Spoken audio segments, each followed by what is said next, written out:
welcome to the Berry County Board of Commissioners Committee of the Whole meeting for May 21st, 2024. If you would please stand for our Pledge of Allegiance. I pledge allegiance to the flag of the United States of America and to the republic for which it stands, one nation, under God, indivisible, with liberty and justice for all. You may be seated. Reports from state and county officials. Are there any state or county officials present this morning that'd like to give an update to the board?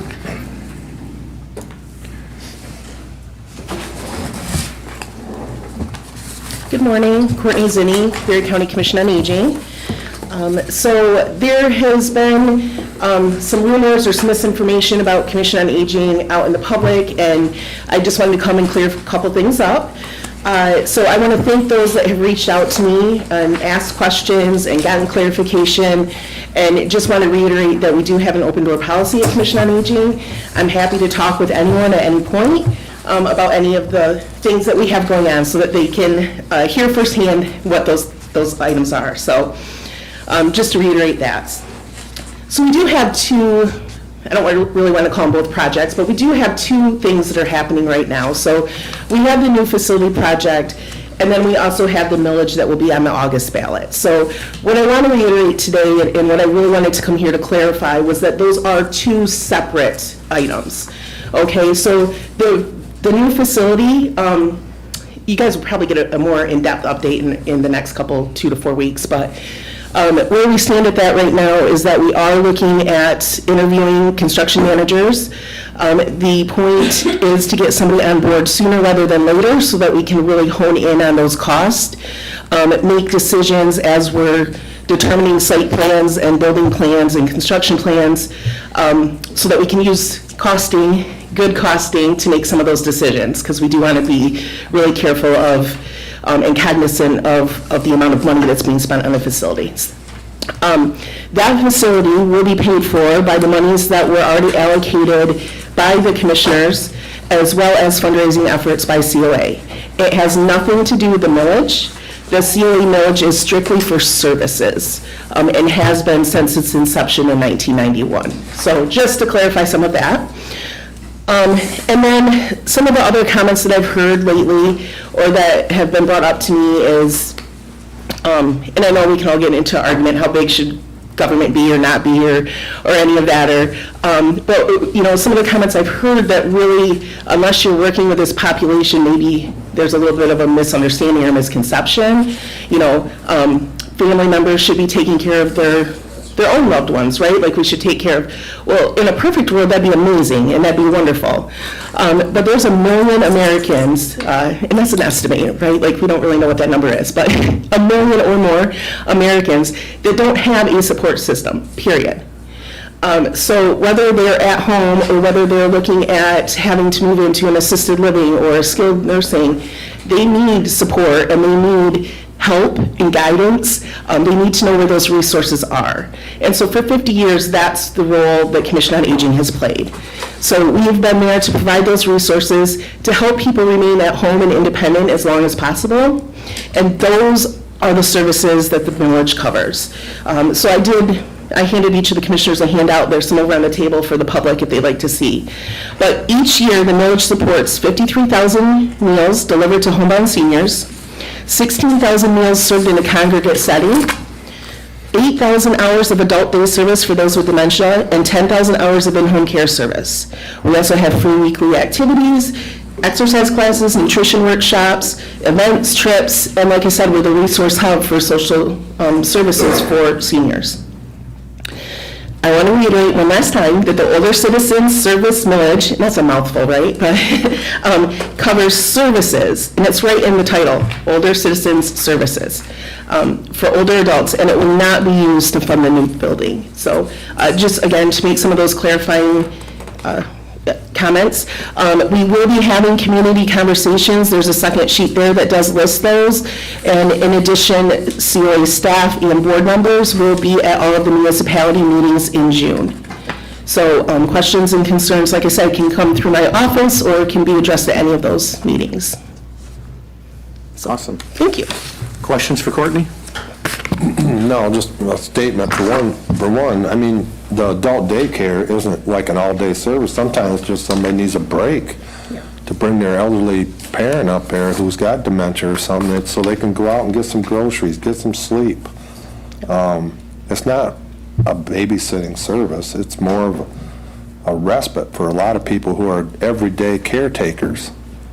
Okay, and they need a break, and that's what was wonderful about that daycare up there, is that you guys are providing somebody just a few hours of maybe normalcy, because I can only imagine what it's like taking care of an elderly parent day after day after day. I saw my wife do it for 3 years, and I know what she went through, so I appreciate you. Thank you. Yep. Thank you. Bob, is your mic on? It's on, but I don't know if it's working. I couldn't hear it back through the... Additional questions? Courtney, thank you. Thank you very much. Appreciate the information. Any other state or county officials? All right. Limited public comment at this time. Any member of the public wishing to address the board may do so for up to 3 minutes. Hey, guys. Morning. Philip Joseph, Orangeville Township. I really wanted just to come today to announce publicly that I'm running for County Commissioner, 6th District. Your seat that you're running for Dream Commissioner now. So I just wanted to let that know, put that out there. I know all you guys already, and you guys are aware of that, but wanted to let the public know, and that's all I got. So Philip Joseph, you guys can look me up if you want. If you've got any questions, I'll be running as a Republican, and we'll go from there. Thanks, guys. Thank you, Philip. Additional public comment?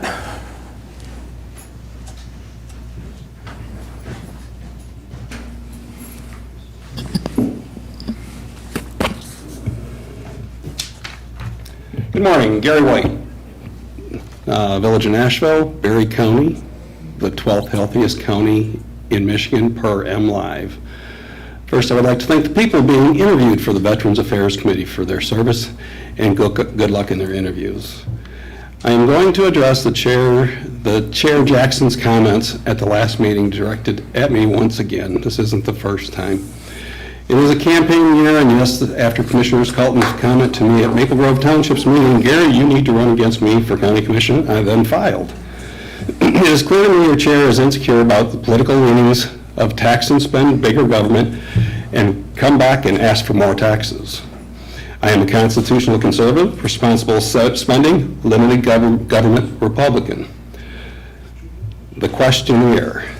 Who better to put a questionnaire out for Republican candidates than the Republican Party to allow for an educated voter base of candidates? Being a free country, you could choose to reply or not reply. It's your choice. It's just a questionnaire. You didn't have to answer them all. If you don't answer them, it just gives people the, I don't know, why didn't you want to answer them? Your chairman chairs the Facilities Ad Hoc Committee that does not meet under the Open Meetings Act rules. He is driving to open a 9,100 square foot inefficient building, the old FOC building over here, for a few county jobs, and there's no cost estimates to what it would be to bring it up. The jail is a 15-year need. It has also been tabled after all the millage liabilities to the property owners have been assessed to the ever-rising tax bill this year.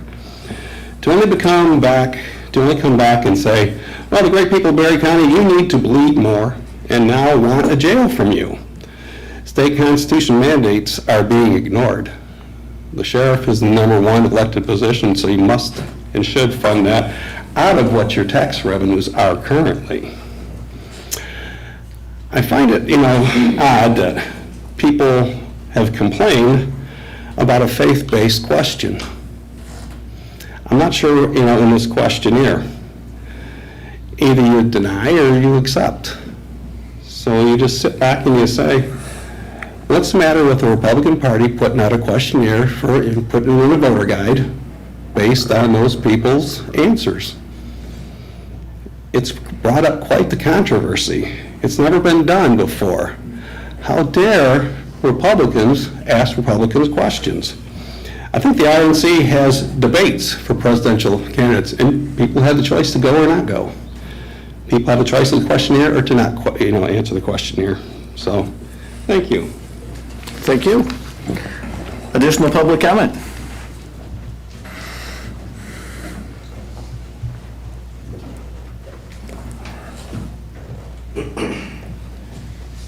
Good morning, Joel Livingston, Renewal Township. I want to speak on the Second Amendment.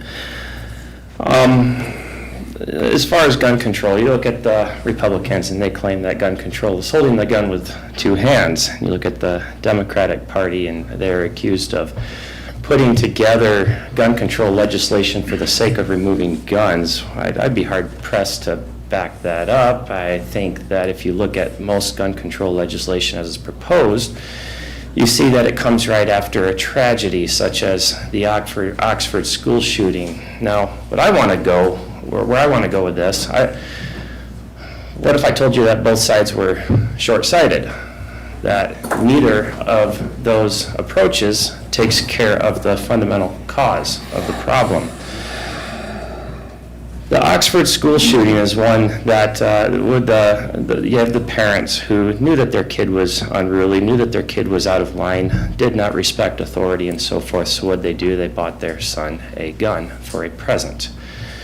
And I can't help but imagine that they told several people that they know about the purchase of that gun. I can tell you when I got my Weatherby 3378, I told several people about that. I want to reach out and touch an elk at 1,000 yards. It's the perfect gun for that. I'm sure Mr. Jackson knows all about that. I've talked with Mr. Sixberry here in just a little bit because someone stole one of my 1911 handguns that I had out in Montana. And we don't keep those things secret. We joke about it, but we talk about it with our friends. I can't help but imagine that those parents went around telling their friends, yeah, we bought a handgun, we gave it to our kid. There is, and forgive me if I'm not putting words in the correct way, but there is a societal construct imperative that we hold our friends accountable, our neighbors, our family. Now, with that said, if they have criticism of us, I think that we need to be patient and stoic, but we also need to make sure that we lovingly call out people when they're doing things wrong. Could you imagine how that tragedy would have ended, or maybe not even happened, if perhaps someone told them, the parents, why would you get your child a gun? Your child is not behaved. Your child does not respect authority. Imagine how that would have ended. And so I would submit to you that a metric as far as the success or existence of our liberty could be determined by the laws, the number of laws that must be made in order to keep it. We shouldn't need these laws. We should be holding each other accountable. That's how liberty succeeds. Thank you. Thank you, Joel. Additional public comment?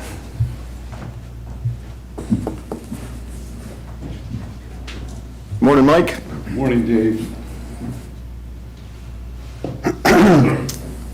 There's been some commentary of late about this questionnaire that's been going around.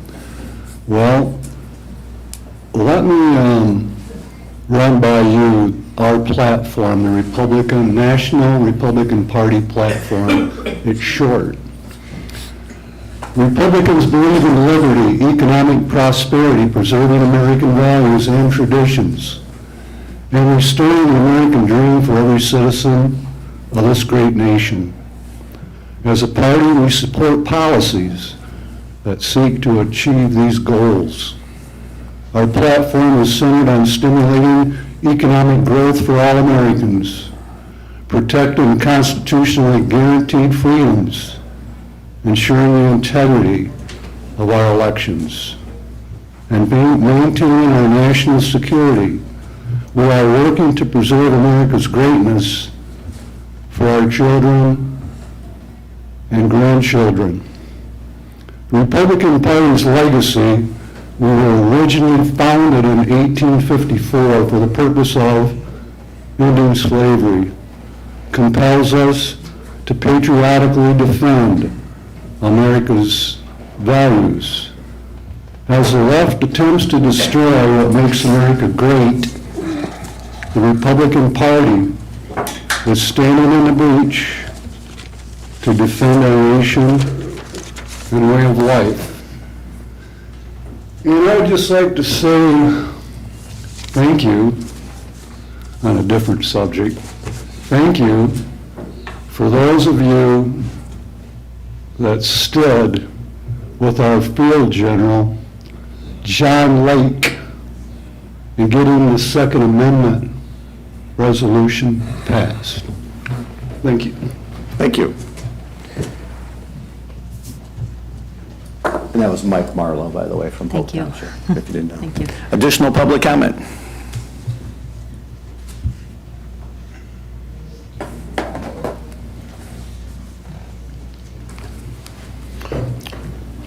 Larry Bass, Carlton Township, excuse me. I was going to do this in the second session, but after we started this one, I suspect you should look at the Macomb County and the Washtenaw County Democratic parties, because they also have sent out questionnaires and are grading primary candidates to see if they adhere to the Democratic platform. Here in my hand, I've got the article that starts out, the Ottawa County GOP will hold elected Republican officials accountable. This way of doing political business has allowed establishment Republicans to reign for decades, as well as having allowed numerous Republicans to, and I don't really like this phrase, in name only, Rhino, to infiltrate the party. Apologize, I can't speak English today. They put a series of resolutions in here to go along with the questionnaires they put out. And by the way, they have also already had their nominating convention, where they have nominated the Republican candidates that they wish to support in the primary election. Okay? This is, be it further resolved that the delegates of the Ottawa County Republican Party hereby commission the OCRP Executive Committee or designated subcommittees to investigate any party candidate or representative, elected or otherwise, who demonstrates flagrant and persuasive disregard for the tenets of the United States Constitution, Declaration of Independence, Republican Party platform of integrity, honesty, principles, and ethics. Be it further resolved, lastly, if found guilty by a majority vote of the Executive Committee of flagrant and pervasive disregard of these principles, the delegates of the Ottawa County Republican Party commission the OEC Executive Committee to present reports of malfeasance to the public regarding any candidate or elected representative, to reject and demand removal or replacement of the election inspector, poll challenger, poll watcher, or any other partisan role in the process of the election. The reason I'm stating this out is we all kind of got surprised by the questionnaire that went out. There's a lot of angst associated with it, but this is not an unusual situation to have happen. So anyway, thank you very much. Thank you, Larry. Additional public comment? I got 3 minutes left. Hearing none, we'll move ahead with our agenda. This morning, we have interviews for the Veterans Affairs Committee. Brian Akers was our first interviewee. He was not able to attend this morning, so we are going to go to Sylvia Rafels? Rafels, okay. Good morning, Cynthia. Mr. Chair, did he withdraw, or did he just not able to come this morning? Change his mind. I think he said he changed his mind as well. He withdrew his application. Okay. So. Okay. Gratefuls. Good morning, Cynthia. Sylvia. Sylvia, if you would tell us a little bit about yourself and why you would be a good fit for the Veterans Affairs Committee. Okay, great. I joined the Army right out of college, commissioned through Officer Candidate School, Fort Benning. I proceeded to serve for 30 years, active duty and reserve in the Army. I deployed to Operation Iraqi Freedom. During that time, that 30 years, I saw, we had a time of continued conflict. And I saw a lot of veterans in need during that time. And so I decided that when I had the time, when I retired, I was going to dedicate my free time to serving other veterans, and that's why I'm here today. Awesome. We have 3 veterans on our board that are present today, so I'm going to let the veterans start. Commissioner Smelka. Hi, Sylvia. Hi. Thank you very much for applying. And could you tell us a little bit more about the DAV and what you were involved in? Right. I am actually one of the original members of the Hastings chapter of the DAV. Currently, I'm the post adjutant.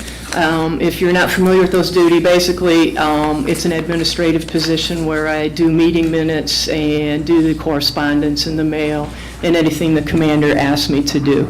But as far as the DAV goes, we have been able to provide a lot of assistance to Berry County veterans, especially in the areas of providing gift cards to Walmart for veterans that need a little help in providing themselves food for a month, or doing car repairs, or paying heating bills. And we get, the funds that we get, of course, are from our Forget-Me-Not sales that we have every year here in town. Thank you. Thank you. Awesome. Commissioner Carlton. Go Army. Hello? Thank you for your, looks like incredible. Yeah, we got a couple Army guys. That's a good thing to say. Thank you for your incredible service. Thank you. And what thoughts do you have for serving locally veterans? Well, from what I've seen, just serving now, I think it's been 5 years in the DAV and about 3 years in the VFW post in Delton. There are some very basic needs of veterans in this county. Primarily, we see a lot of need for food, just the basic needs, food, helping to pay for heating bills, be it paying for propane bills or heating pellets. We do car repairs for veterans that need their own transportation, say for doctor's appointments. So I think that those are some of the very basic needs of veterans in this community, and I think that this committee could do a very good job of coordinating with other veteran organizations in the county. And I think if we pooled our resources, that we could really do even more. Thank you. Thank you. Awesome. Commissioner Campbell. I've got one hand up on this one because I'm associated with Sylvia. Through the VFW, I'm the commander out there, and I'm speaking as the commander right now. Working with her is nothing less than amazing. She really makes my job so much easier. Administratively, always on top of everything. We do special projects. We just completed a project at Prairieville Cemetery with the upcoming Memorial Day of cleaning veterans' graves and sprucing them up and doing things like that.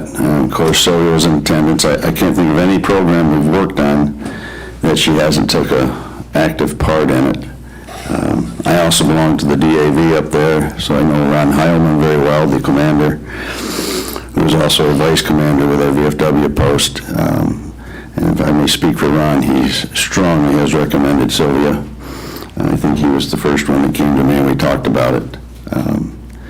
So for the county, we'd be hard pressed to find somebody as qualified as what Sylvia is for this job. Now as a commander or as a commissioner, I wanted to ask you, are you going to be at the parade on Monday? Yeah, on the other side. I will be. That's all I have. Thank you. Commissioner Tennyson. Commissioner Campbell speaks highly of you, so that means a lot. Thank you. And thank you for everything you've done. Thank you. I see in Calhoun County where your mentor in the Veterans Treatment Court. Right. Can you explain that a little bit? Yeah, I don't think Berry County has a And veterans. that's what I was interested to see if people would be willing to maybe do something like that. Yeah, from what I understand, well, I think I spoke to someone in law enforcement a couple, 3 years ago, and they said there just simply wasn't the veteran population Okay. in Berry County to support a court like that. But it's a one-year program, broken out into 4 phases. It is intended for veterans who have committed nonviolent offenses, and it's an alternative court, so they can either face a regular court, face their charges, or go through this program. And at the end of the 1 year, if they're successfully completed all the requirements of the program, those charges will be dismissed. Each veteran is assigned a mentor, and that's what I do whenever they have a female coming through the program. They'll give me a call, and I'll serve as their mentor. But yeah, it's mandatory alcohol and drug testing, mandatory mental health counseling.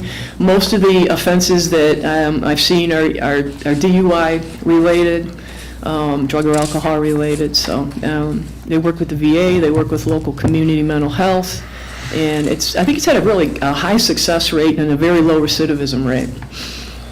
Yeah, because a lot of it's probably driven by PTSD, stuff like that. It right? is, A lot of right? yes, very much so. Yeah, it's unfortunate, but Yeah. thank you. Commissioner Doster. What was your doctorate in? Public administration from Western Michigan. Oh, very good. That's all I had. And I'm also a graduate of the Army War College. I have to throw that out there. Graduate of? Army War College. Oh. Just to irritate the other services. Commissioner Yes, Geddes. Mr. Chairman. Uh-oh. She is doing a very good job of irritating the others. Well, you said she does a good job of whatever she's involved in, so apparently she's exceptional, so. Now, my primary job at the VFW is keeping Bruce straight, sort of way, so. Big job. Yeah.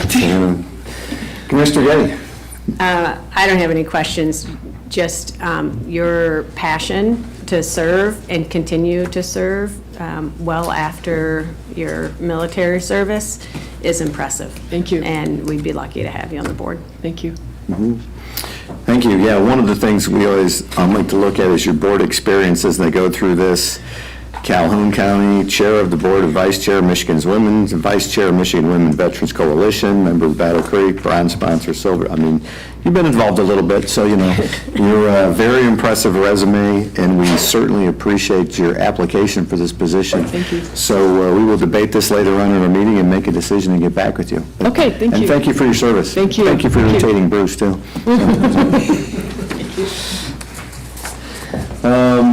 Next interview is with Ryan Reeder.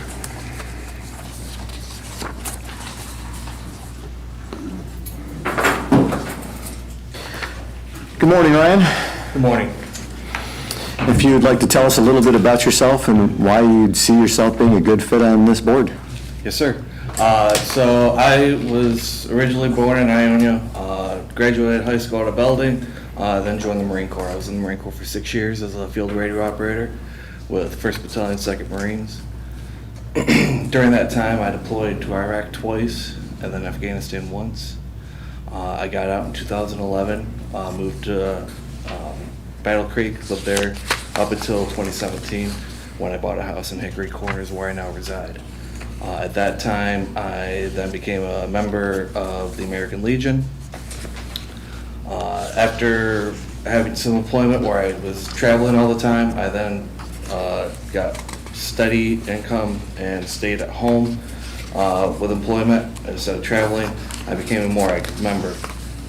Since that time, I've been a post commander for the Hickory Corners post, and I'm about to start my 2nd year as the district service officer for the district, which encompasses 5 counties. And I was also just elected as the 2nd vice commander for the district as well. I currently work at the VA and the Health Technology Management Services, working as electronics technician, where part of my job is to make sure that all the electronics equipment is operational. But I also spend my time with my co-workers, making sure, because the majority of them are veterans as well, making sure that they have access to the care and facilities that they need as well. For instance, I have a veteran that I work with who was diagnosed with cancer. I helped him get in line with a VSO so that way he can start the process with getting benefits as well from the VA.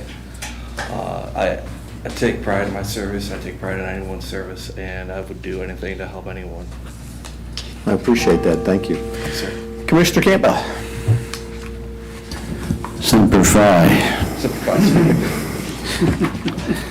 He was a Marine. We would have never guessed that. Boy, we got some candidates on this. Very, very good candidates.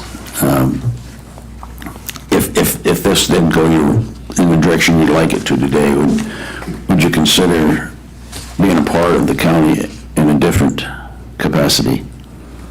Absolutely, as long as it's nonpartisan, so I can continue my employment. We have many, many positions every year that could use good quality Marines. With that, sir, I do have one comment that I would like to see, whether I'm elected for this or not, in the future, is a VSO for the county. 'Cause one of the issues I've had fighting for my benefits, getting denied for my hips. Even though my knees, ankles, back, shoulders are all service connected, they said my hips are not. After 3 combat deployments, is a steady VSO for the county. Currently, there is none. There is an American Legion VSO that comes through here, but she services many counties. And unfortunately, due to the lack of a dedicated VSO for the county, I have unfortunately had to go the route of a lawyer. So now 20% of whatever I do get back paid is going to a lawyer. And I don't want to see that for anyone. Very nice to see your passion towards the veterans. Yes, sir. Very good. Good luck with that. Thank you, sir. Thank you. Commissioner Smelker. I really have no questions. Thank you so much for your service. We appreciate you, even though you're a Marine.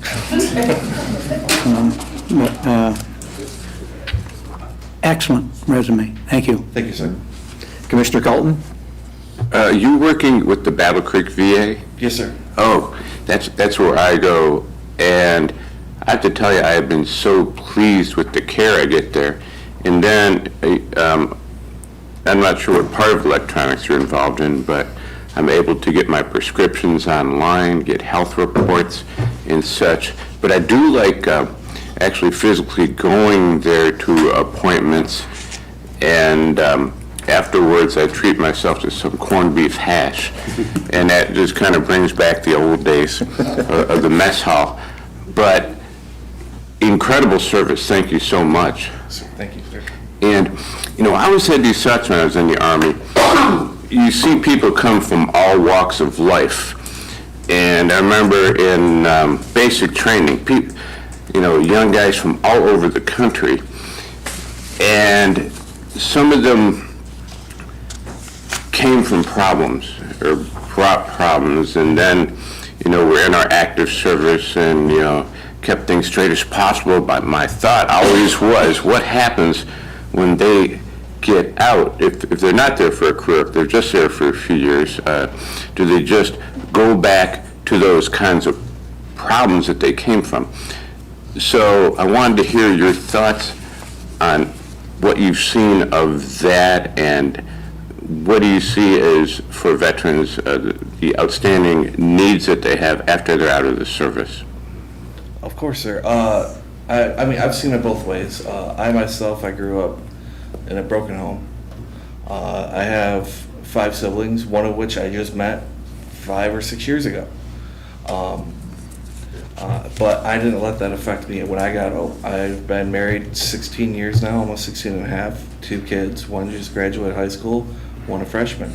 So I fought to keep myself in line. Others need help, and I want to be there to help them, and that's why I've been part of the Legion. That's why I've done everything I've done. And unfortunately, it's, sir. Commissioner Doster. Did I see that you were deployed in combat zones twice in Iraq and Afghanistan both? Yes, sir. How do you think that experience would help you on this board? I think, honestly, part of that experience is what drives my passion.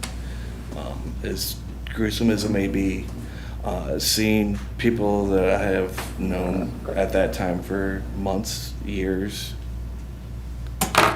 either lose their life or limb, helps me push forward, knowing that I might have issues, but there's somebody who's off. Thank you. Commissioner Getty? Just thank you for your service. Thank you, ma'am. Commissioner Tunison? Thank you. But I don't understand why it's so hard for you guys to go through the Veteran Service Organization that you guys can't get your benefits. That, you know, and I mean, obviously you're an advocate for Yes, sir. other people who are going through the same thing. But I just want to thank you for that. I mean, it's, I can't imagine that you serve your country, and you have to fight to get service for yourself. Sir. So, but, thank you. Thank you, sir. Yeah, Ryan, we get to read a lot of resumes, and that's an impressive one. I've gone through and we have a top-notch IT staff here, but if you ever are looking for something to do. Thank you, sir. Reading all your surveillance, your background, your military background, your experience with everything you've done with electronics, that's downright impressive. So I think you're probably an in-demand guy right now, so I appreciate your willingness to take additional time and offer your services to the county as well, so we appreciate that. Thank you for your application. We'll be discussing this at the end of our meeting, and we will let you know. Thank you, sir. Absolutely.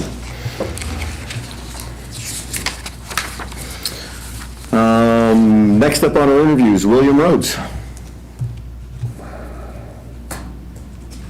William Rhodes. No William? How about Gary Thaler?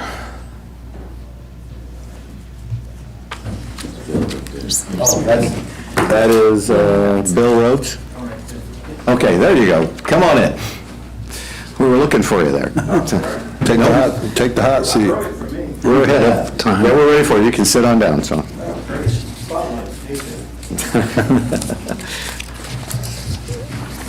Good morning. If you would tell us a little bit about yourself and why you see yourself being a good fit for the Veterans Affairs. Because my wife told me I was. My name is William Rhodes. Thank you, sir. My name is William Rhodes. I currently work as a court screener here. I am a veteran. I retired after 21 years with the Coast Guard. And I've always had an interest in helping veterans. And I can honestly say I really don't know much about this position I'm applying for. I just heard that there was an opening and they needed help. And I thought, well, maybe that might be something that I would fit in, and thought I would explore that. So. Awesome. Thank you.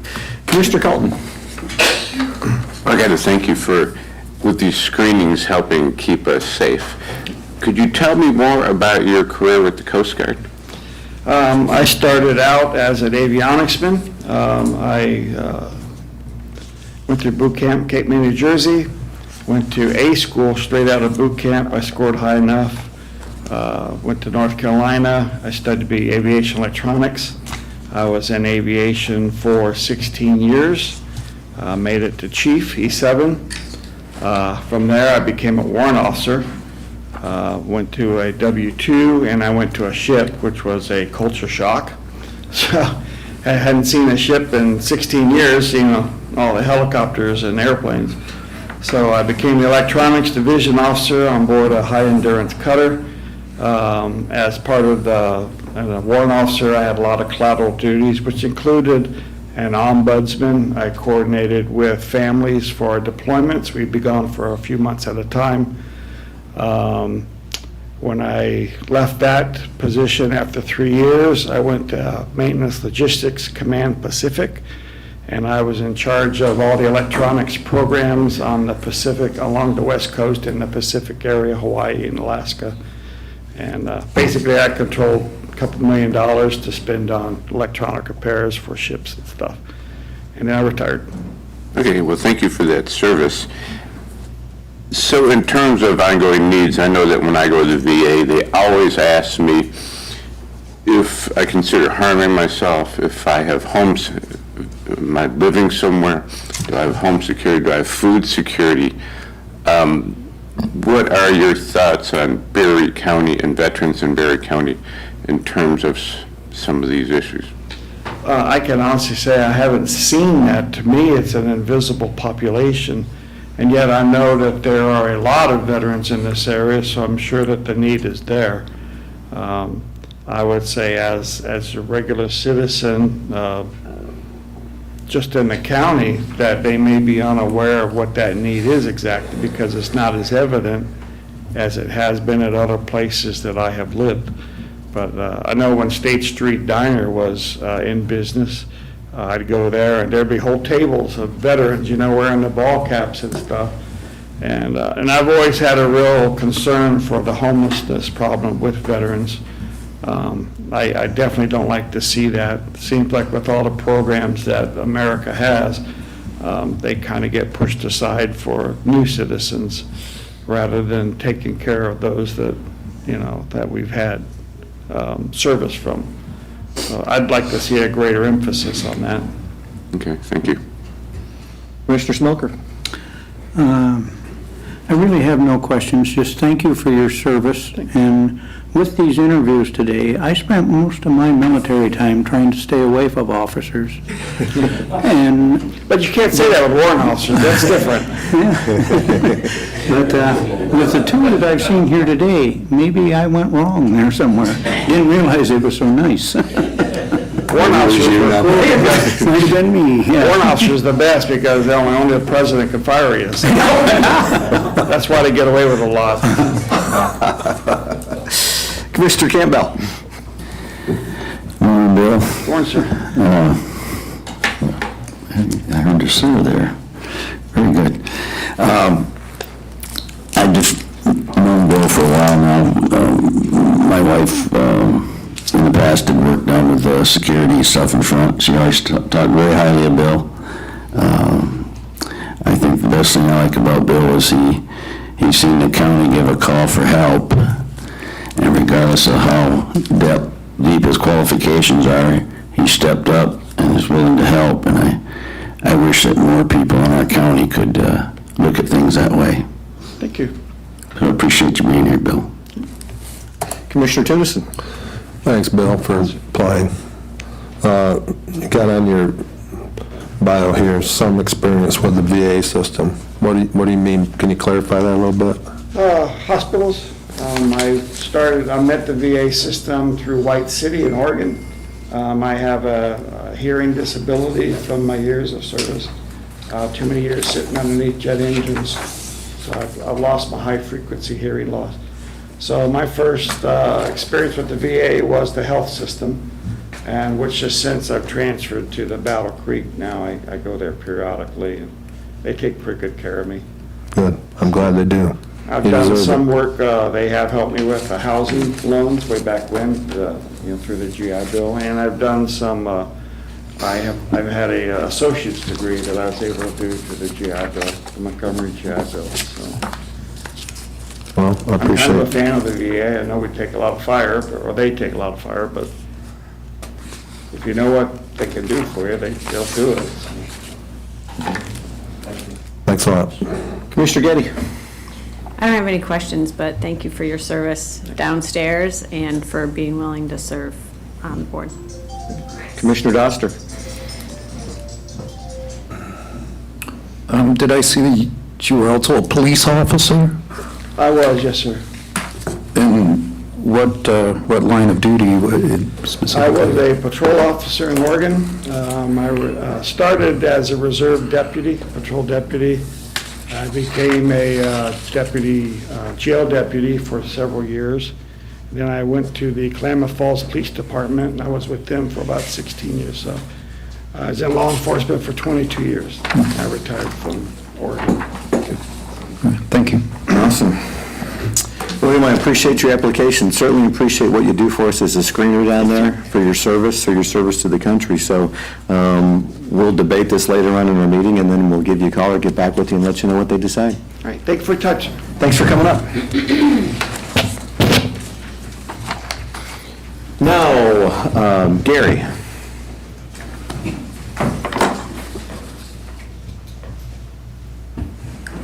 Sorry about the false start there.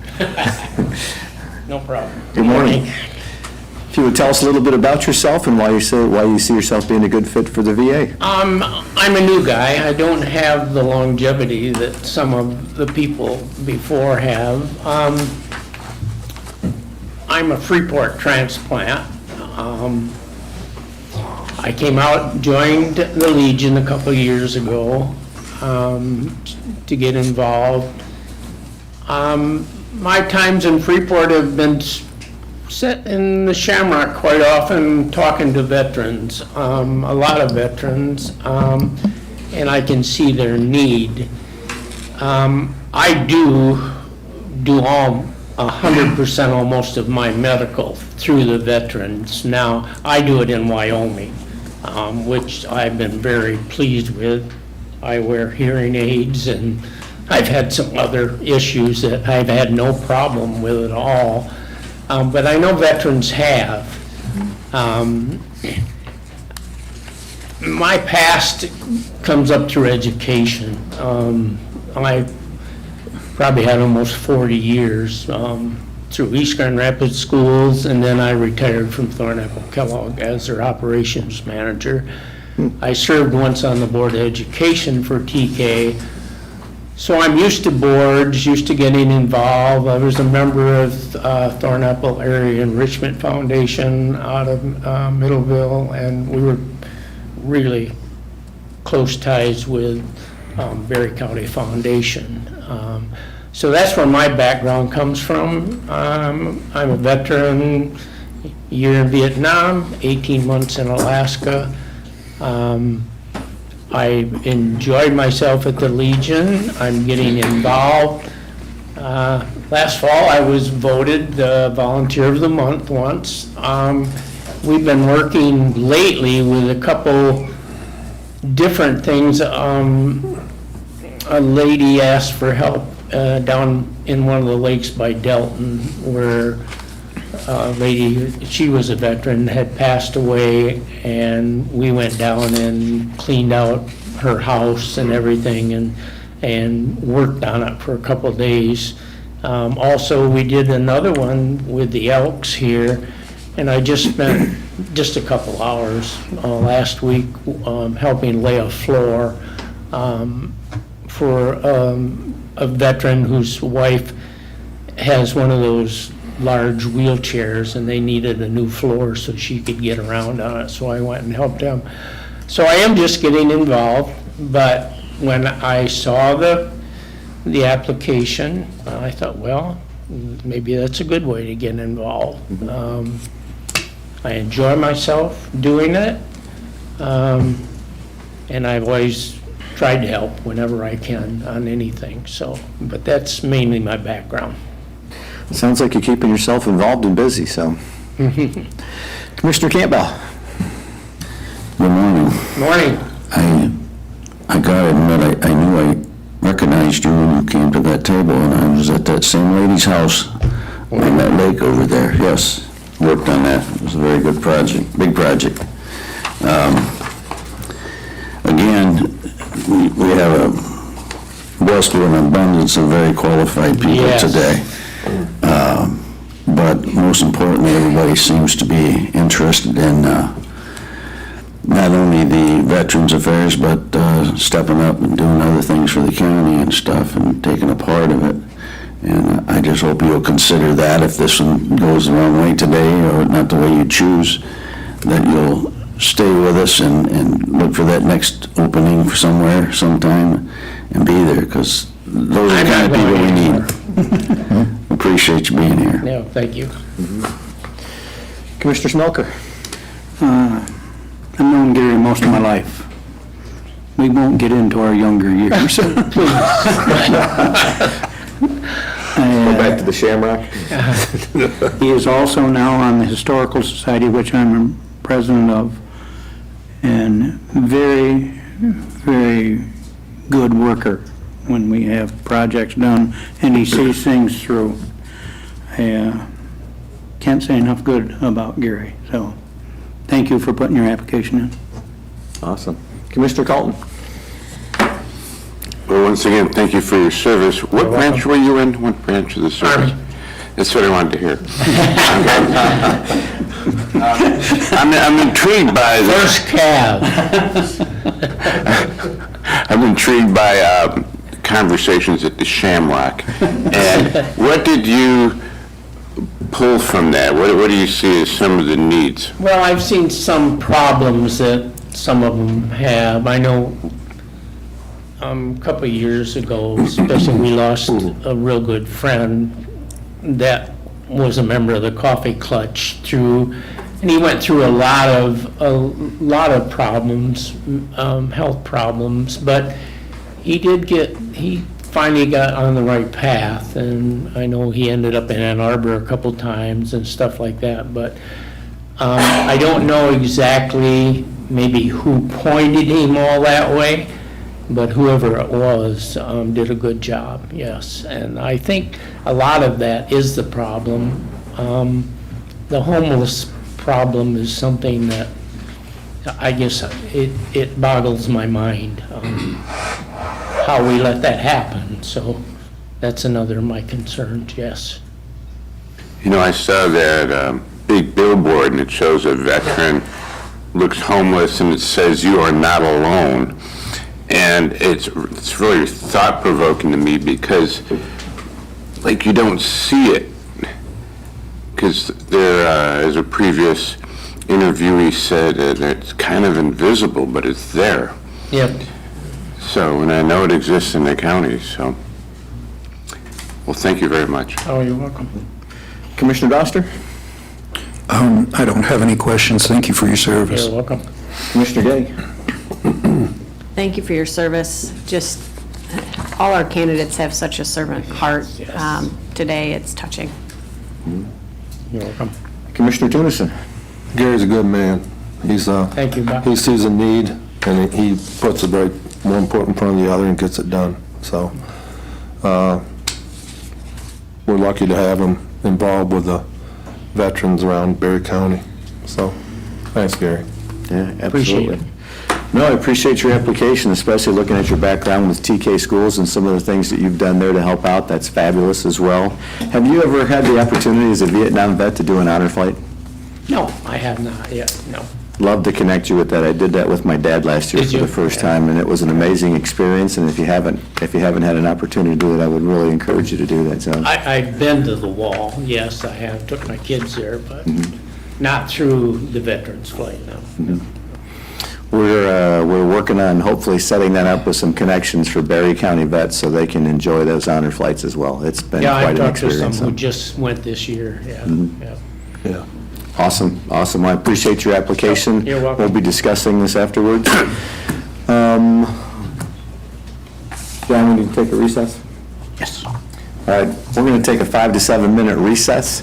You are more than welcome to stay for the remainder of the meeting if you'd like, but you don't need to stay for the meeting. You're not required to if you'd like, so, if you were an interviewee. So, thank you. We're on break.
Thanks, Ken. All right, you bet. Thank you. Good to see you. Yep.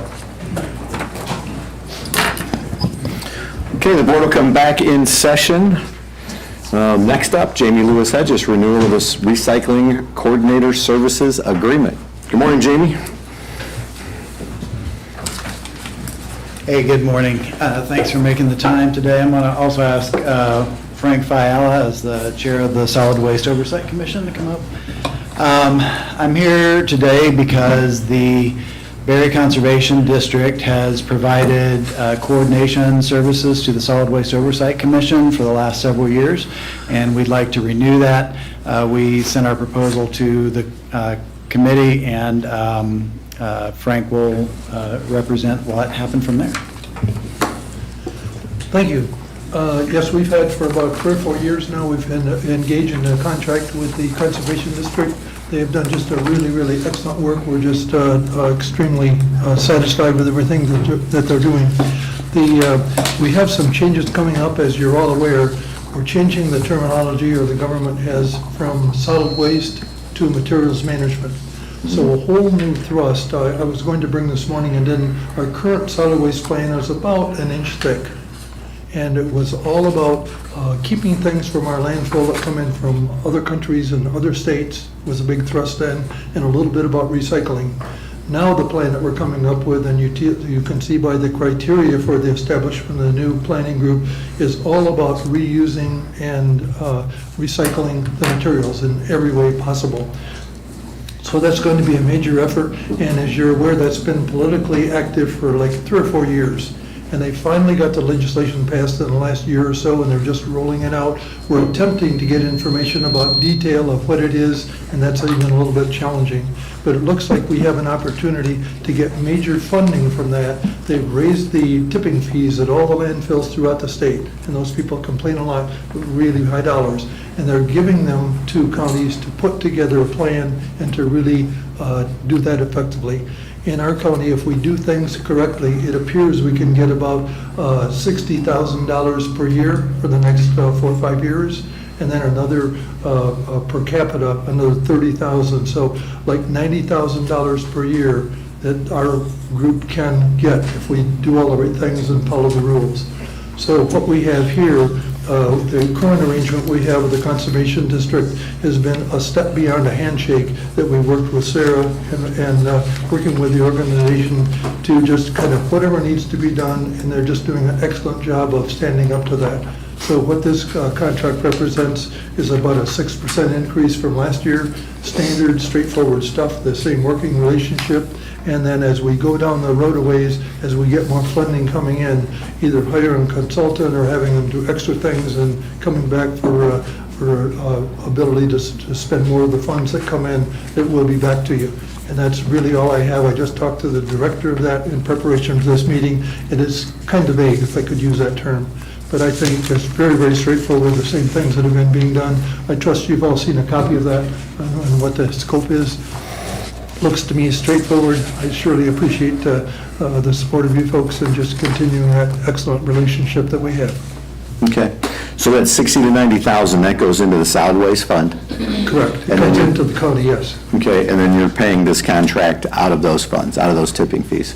Right now we have, we're funded with tipping fees and get about maybe $70,000 a year, something like that, every year. And we have a fund balance now of a little over $200,000. That's what funds our solid waste, hazardous waste pickup that we did this weekend, and it funds this contract also from that. In addition to that, these additional funds will come in, and it's not totally clear to me exactly what we need to do to get them, so we're just sorting that out, but yes.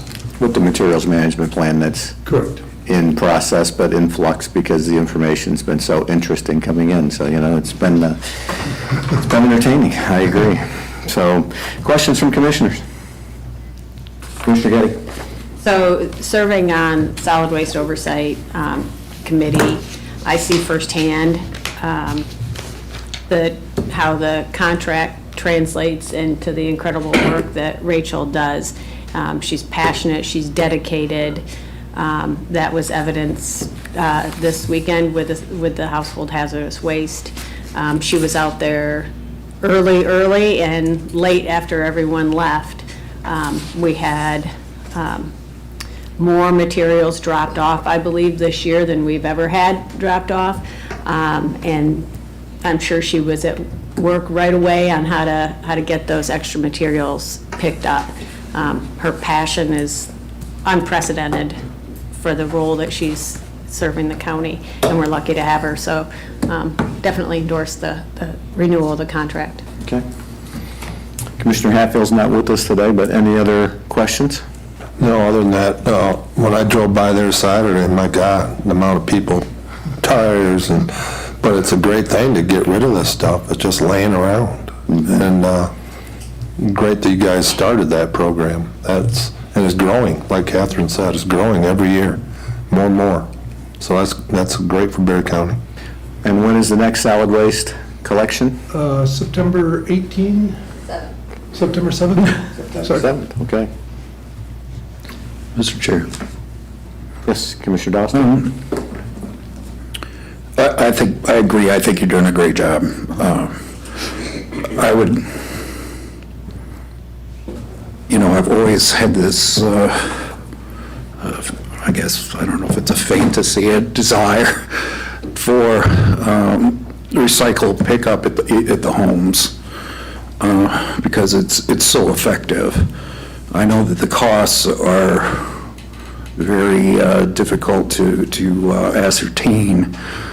When I was supervisor of Prairieville Township, we attempted it at Prairieville because Gun Plains Township, which is right across the road from me, has had pickup at the house for probably a couple decades now, system. And but we were unsuccessful partly because of these lakes, that it's so difficult to maneuver trucks down a lot of these roads. But do you have any, is there anything you can, are you working toward pick up at a homes? Do you think that that's something that should be looked into further? We were thinking of putting an assessment on homes in order to help to fund it. And at that time, it was relatively cheap. It was, I don't know, less than $25 a home. We figured you could provide 12 pickups a year or something. But it was so, we could not get the support in order to go forward with it at that time. But I think that society is we're seeing these landfills fill. We don't want more landfills. This helps preserve our space. And I think maybe there's more of a desire to do that and more of a willingness to pay to do it. Do you see that, or are you working toward that at all? Or? Yeah, we sure are. Our neighboring county, Allegan County, they do that very, very actively. They have a full-time coordinator making about triple what we pay for this one. It reports to the county administrator. It's a really, really important function there, and they really work hard at that. And there's things as we get down the roadways I want to talk to folks more about. Yeah, we look at it continually. The vision I have in back of, I've been involved with this for I think 17 or 18 years now. The vision I have in the back of my mind that they're doing in many of those communities is having a franchise with the solid waste, the garbage haulers, like Hastings and like Millville. The places do that. That lowers the price by significantly. I don't know if it's 30 or 40%, something like that, the last analysis we did. Then take some of that money and add it into recycling. Then there can be that you can bow out of I think it's PA 38, which they pay about $25 or $28 for the whole year, and they can opt out if they want to. Have that option. About 90% of them don't. That's a solution I see. We've been wrestling with that for a long, long time here, looking at issues, and yes, that is the concept that I have in the back of my mind. We're working on that. We just want to kind of make, because we can't get there right now, just kind of continuous improvement. we're working hard. This gets so much better. We had those 3 semis we had the football team from Dalton came in, and they laced those tires and did everything they could to jam pack them. They were just jam packed, and we didn't leave any tires laying on the ground with 3 semis, a record number of kind of tires. Motor oil, we had almost 1,000 gallons. We have 4 big containers that one of our members brings in the containers, had just about 1,000 gallons of motor oil. The sharps and all that, I got an email, I don't recall the exact quote, but the number of pounds of the high-level drugs that got needles and that kind of thing. The electronics, we had a full semi there and got TVs laying all over the ground after that was full and the event was over. We're attempting to move in that direction, and the ultimate is to get served, I don't know, every 2 weeks or once a month or some of those kind of things. That's the goal, and we're just aiming in that as the direction. We've tried to get there a couple times and it just didn't work. Orangeville tried really, really hard to take that next step in it and kind of didn't work, so we're just working on that. But yes, that is the image that we have. If we were in a metropolitan area or a very dense city, Hastings or Middleville even, we could do that. And that's the goal. We just keep aiming in that direction. We, number one, don't want it to go in the landfill. And number two, the second phase of that is we need to become a processor of that to really be sure it's ground and baled and doing those kind of things. That's the number 2 part.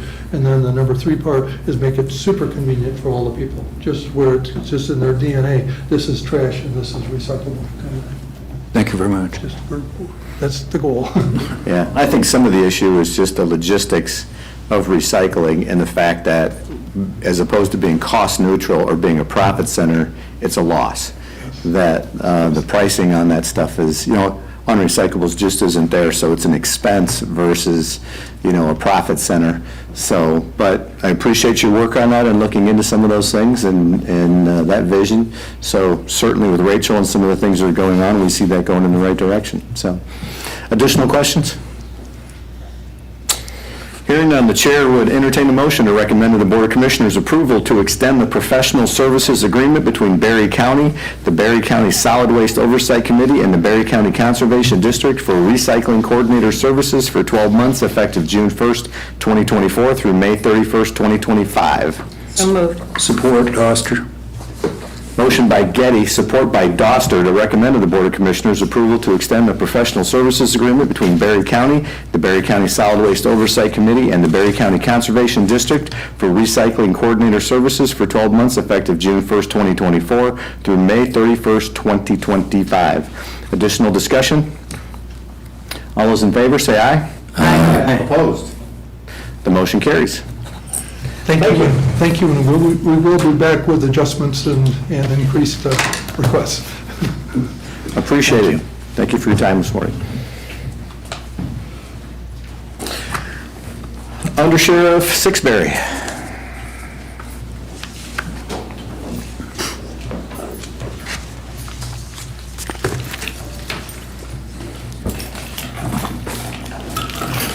Good morning. Morning.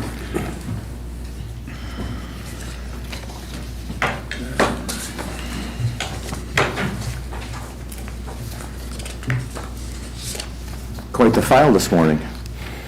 Well, it kept getting larger, unfortunately. So, what I'm requesting for the committee of the whole on this date is additional monies to purchase and equip the patrol vehicles for the Chevrolet Tahoes.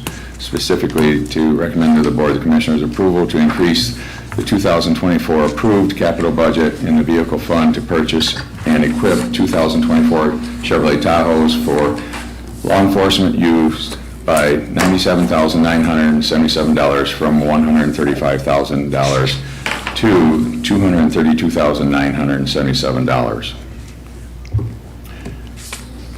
It is a request by the Berry County Sheriff's Office that the Berry County Board of Commissioners grant authorization for additional funds to be budgeted in the vehicle fund to cover the cost of the change in the price of the 3 2024 Chevrolet Tahoes and equip 3 Tahoes for the Sheriff's Office and a 4th Tahoe for the Village of Middleville.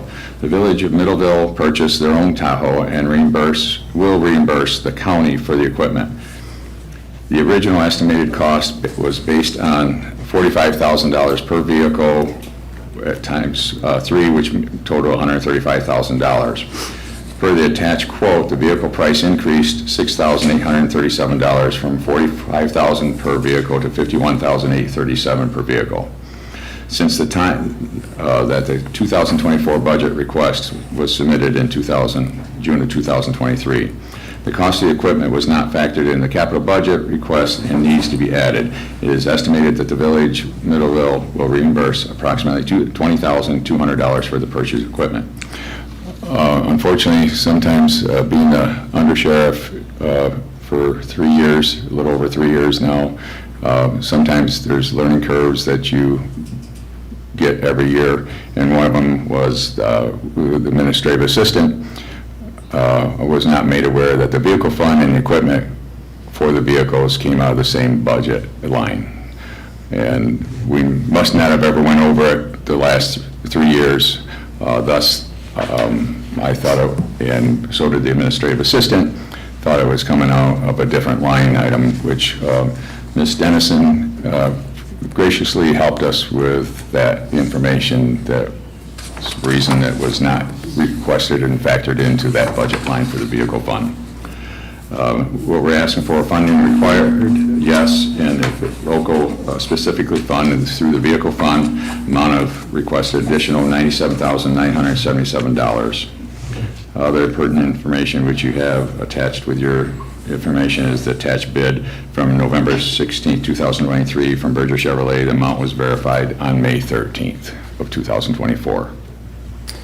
Okay, so the additional cost of the vehicles is $6,837. Per vehicle.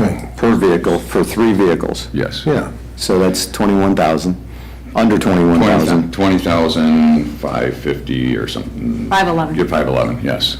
Okay, and then the additional equipment, because normally a lot of times our maintenance, Mike Hanger, he will try to use stuff, other equipment from the past out of the other vehicles, but now being newer vehicles, and we had to purchase new Motorola radios for it, and that's another thing that look in the future with the central dispatch supervisor administrator said we're going to end up having to get lean encryption in all our radios, and that'd be also including the vehicle, the patrol vehicle radios. But anyway, just to give you an insight on that. So the cost of the vehicles is under $21,000 for the 3 vehicles. And what is the cost to outfit those 3 vehicles with equipment? According to what we've already taken out, we had for the vehicle capital fund, it was $135,000 requested, which some of the equipment that's already been purchased made it down to what we have left over in the vehicle fund, capital fund, is $72,632.67. Plus, so that's basically how much it was, we've used, $135,000 minus the 60, I don't have it right in front of me, but this $62,367.33 is what we estimated the year-to-date that we used to purchase equipment ready to update and put into the new vehicles when we receive them. So for 3 vehicles, it's roughly $62,000 to outfit them with the equipment? Roughly. Also then the money that approximately $20,200 to equip the Middleville one, which we will be reimbursed. Okay, so there'll be $20,000 coming back from Middleville. They purchased their own vehicle? They did, yes, correct. All right. So $97,977 minus the $20,200, which basically roughly be what is left over that would have to put forth towards our 3 vehicles and the updated increase in, I estimated 15% raise increase for vehicle from last year to this year, which they were just under $40,000. So I estimated 15% increase. Each vehicle went up over 30%. Interesting. Okay. So, Well, you answered my first question, which was, it drives the guys and gals with the pointy hats in the office one floor below us crazy when we try to do these things in the middle of a budget cycle when they're not accounted for. So I think you've answered the question as to why that error in there. So out of the 97,977, it's really going to be closer to 77,000 after the refund from Middleville. And these radios, that was my next question. After being in the local emergency planning commission meeting a couple weeks ago, they were talking extensively about the lien encryption being required at the state level here soon, and that being a several $100,000 expense. So I have an estimate, and this has nothing to do with the vehicles itself, and I know it has nothing to do with this part, just giving you a heads up. I have an estimate for our portable radios that we purchased. It would be approximately just under $18,000 to redo each one of them. I think it's $480 a piece plus a $700 initial fee and et cetera, et cetera. That's not counting our patrol vehicles. That's only counting the portables, portable radios. So the portable handhelds already have the ability to be upgraded for that encryption? Correct. When we purchased those Kenwoods, which yes.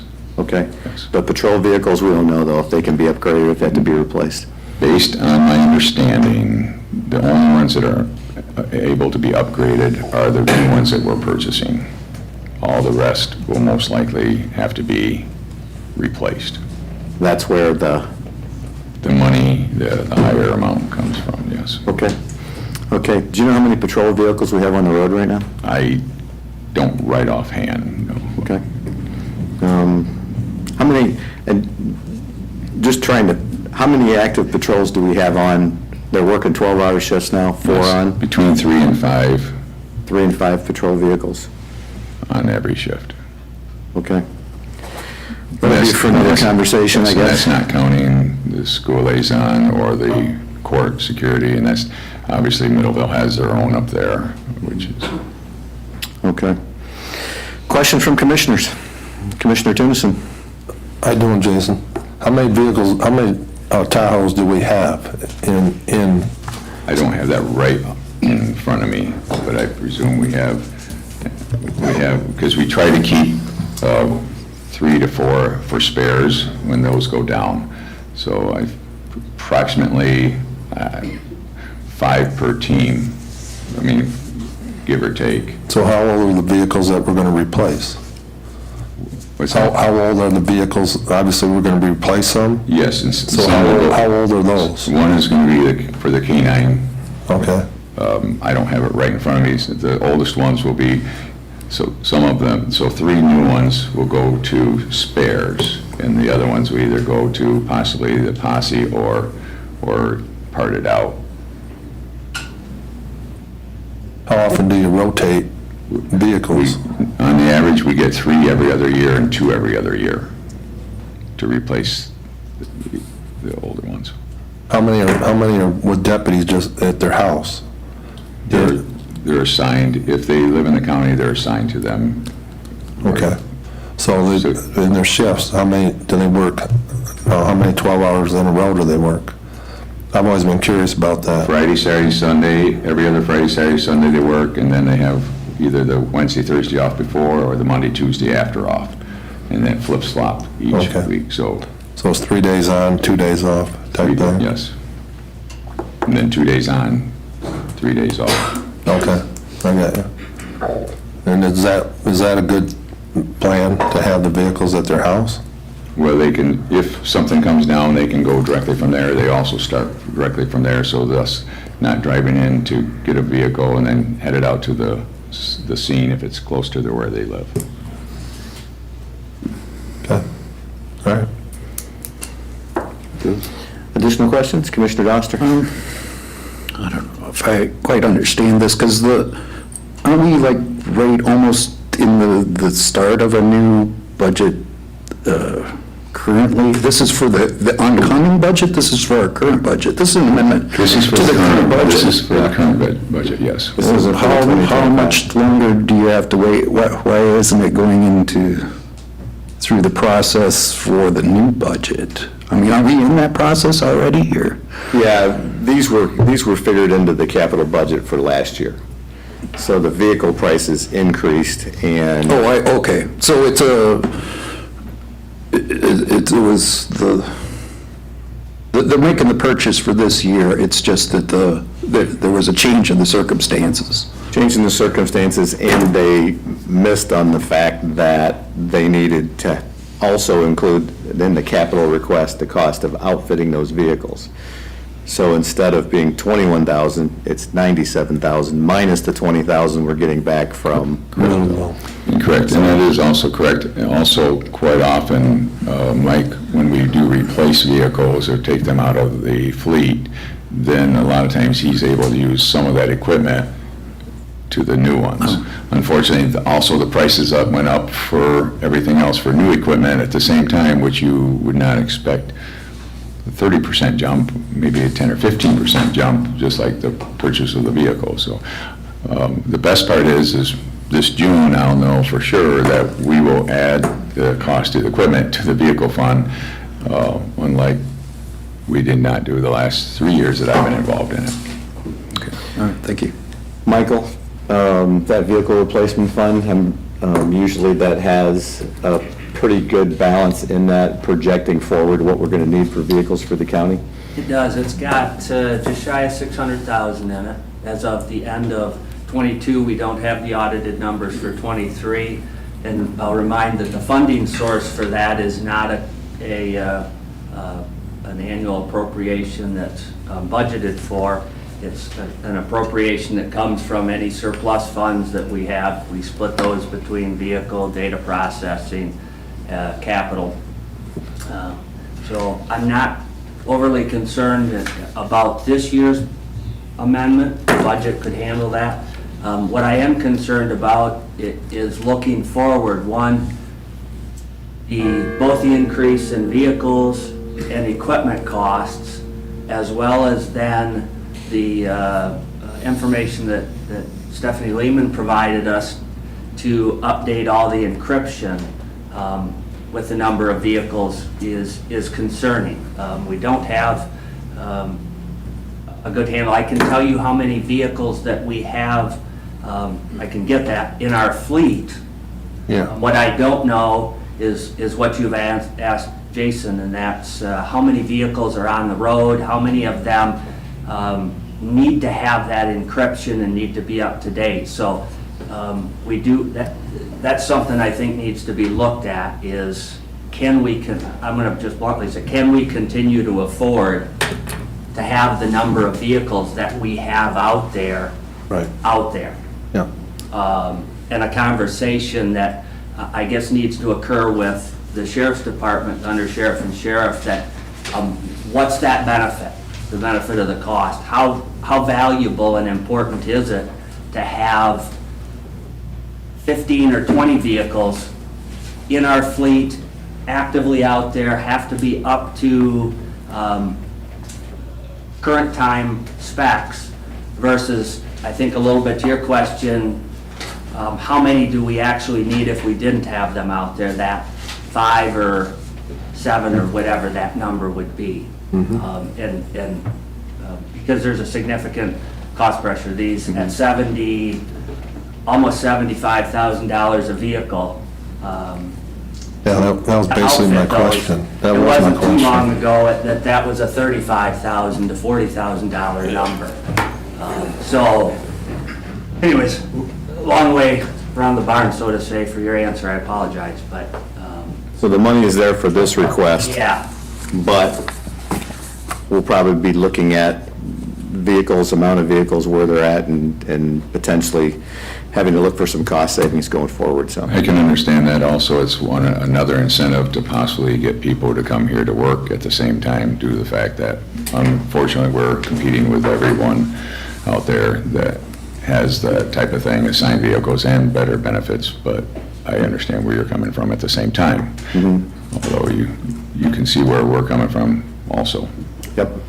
And either way, whether you're doing it that way or not, otherwise you got a vehicle on the road 24/7 from back in the 1980s and 90s, and we were on there, we had one car or two cars on handling the situations as well, and then that car would be running 24/7, obviously with adding the miles and everything up. I'm not saying different, I'm just explaining some other avenues that we only had 3 people on or 1 person on, or not 1 person, but 1 2-person unit on, or that type of thing. Unlike now, we have able to equip it with up to 5 people, 5 different complaints at one time versus 1 or 2 complaints, because we take the complaints and the calls 24/7. No, that'll be a future discussion, but, you know. Mr. Chair. Yeah, Commissioner Getty? Question about the equipment budgeted, it was an oversight. Was it budgeted under another line item, just not coming from the equipment, not coming from the vehicle fund? I'm just going based on what our administrative assistant provided me the information, so I guess I was estimating the vehicle fund information for that, for how much the vehicles were costing us. That's what I was under the understanding. So to answer the other question, I cannot answer, because a lot of times we will try to use, unless they get outdated, because the newer styles, and they end up changing cages and everything else. But a lot of times we do try to use what's from other ones, and when he takes them out of the fleet, we try to use it for the vehicles if they work. But some of them are quite old still, and we still use them for marine or that type of thing. Okay. Additional questions?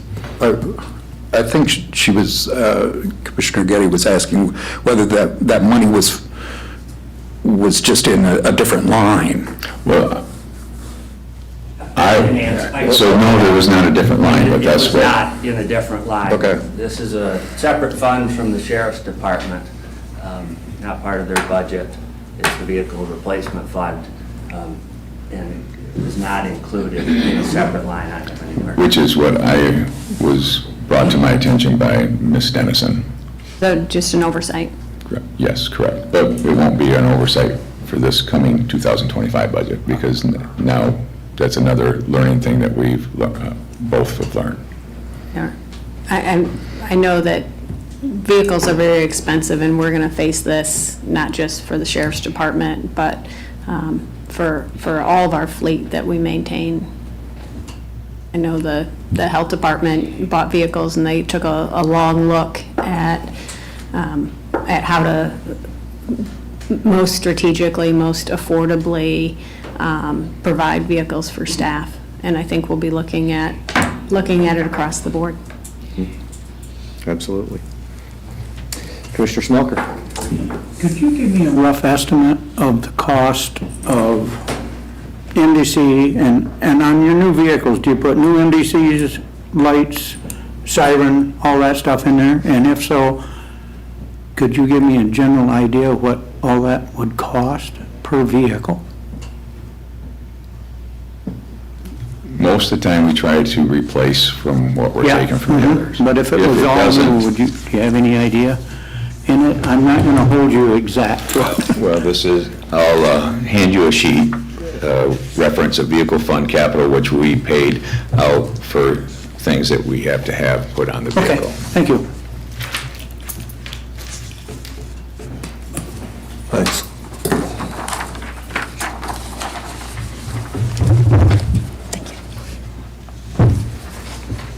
Is that what you call long arm of the law, when you reach far? Thank you.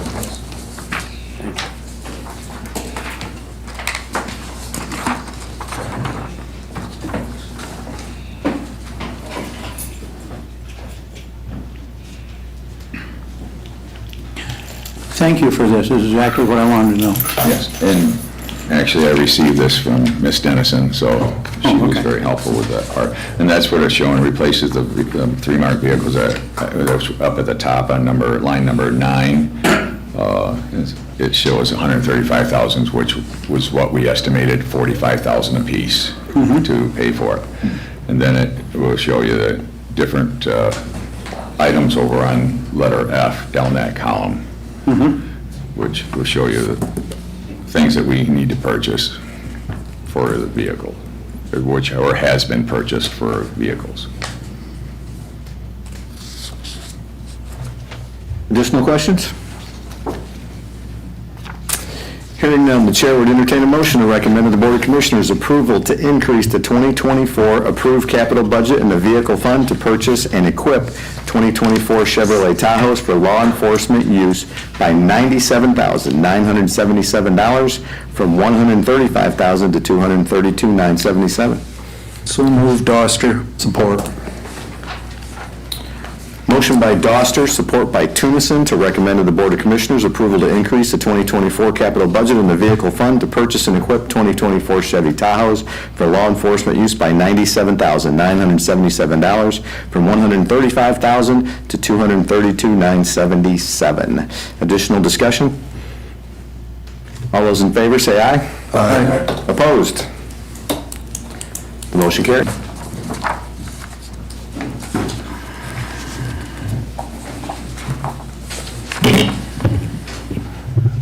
Good morning. Good morning. I'll try to move through mine fairly quickly here. The first is a renewal, and that's to recommend to the Board of Commissioners approval of the Berry County Inmates Administrative Services Contract, excuse me, with Blue Cross Blue Shield of Michigan for July 2024 through June of 2025. And I think we've done this with everybody in the past. This is pertains to the inmates that are in our care, custody, and control, or more precisely, I say ours. The Sheriff's Department, I'm sure the corrections officers with all the work would welcome me to come down and say, you're welcome to help us. I underestimate the work that goes in there. But anyways, that are in the care, custody, and control of the Sheriff's Department and jail. It is not an insurance policy, if you may. What we are effectively doing is that while these inmates are in our care, custody, and control, we're responsible for the cost of health care that they might incur. Now, there's a process that the jail goes through. They contract with a doctor, Mid-Michigan Healthcare, that provides medical services and oversight. There's a nurse that is at the facility. So inmates are screened, if you may, and if it's emergent health care, up to and including hospital care, that can get very expensive. If it's just routine, we don't just do routine things while you're there, but there's a process to make sure that necessary and emergent is taken care of. So what we do is we purchase through we're effectively purchasing Blue Cross Blue Shield's discounts, if you may. You're all familiar that Blue Cross Blue Shield and all of the major providers go to hospitals and they negotiate discounts. So if you just pay a bill and you have no insurance, there's one cost. If you have health insurance, that's a discounted cost. Without this, we would just be paying the going rate, if you may. In this case, what it does is it says, okay, we're going to pay the Blue Cross Blue Shield discounted rate. So it's as simple as that. It's, again, not a medical or a health insurance policy for them. It's us as an organization buying into Blue Cross and Blue Shield's discount rates that they've negotiated. I haven't seen any significant changes in this. It's pretty boilerplate looking. It is. Rate increase? We've done it. No, whatever their negotiated rates are. Okay. But we pay a small fee to Blue Cross Blue Shield, or a fee, I don't know, but a fee to Blue Cross Blue Shield, a percentage to participate in that. Okay. Questions from commissioners? Mr. Chair. Yes, Commissioner Colton. Yeah, I'm familiar with Blue Cross's discounted rates. They discount patients of mine at my chiropractic office for services. But what's curious about this, so we pay Blue Cross just for the opportunity to have their discounted rate, but they provide no service whatsoever. That's correct. They do not, it's not a health insurance plan. That's a Correct. sweet deal for Blue Cross. So they get money and really have to provide nothing. But I realize the value of it for us. I'm not saying we shouldn't do it, but I just have to shake my head when I think about Blue Cross. It's a common, this is the kind of the only option short of paying whatever the provider rates are. And this is there's a lot of discussion that continues to go on about making inmates would it be Medicare or Medicaid. Medicaid, thank you, eligible. But that doesn't seem to ever get traction, so we were left with this as our option. Mr. Chair. Go ahead. Can you refresh my memory? But seems like last year sounds like it cost the county like $200,000 for. I don't want to put you on the spot. You don't have to look that up. It's in the hundreds of thousands. Now, that's fine. Yeah, no, But I know, but without this. Correct. It'd be. Significantly more. Yeah. Absolutely. It just still amazes me. So we're going to pay Blue Cross for a couple $100,000, and they provide us with nothing. Bless us with their discount. But Get to use their discount. We need to do it. Yes. Okay. The chair will entertain a motion to recommend to the Board of Commissioners approval of the Berry County Inmates Administrative Services Contract with Blue Cross Blue Shield of Michigan for July 2024 through June 2025. So moved. Support. Motion by Getty, support by Smelker, to recommend to the Board of Commissioners approval of the Berry County Inmates Administrative Services Contract with Blue Cross Blue Shield of Michigan for July 2024 through June of 2025. Additional discussion? All those in favor, say aye. Aye. Opposed? The motion carries. Thank you. Thank you.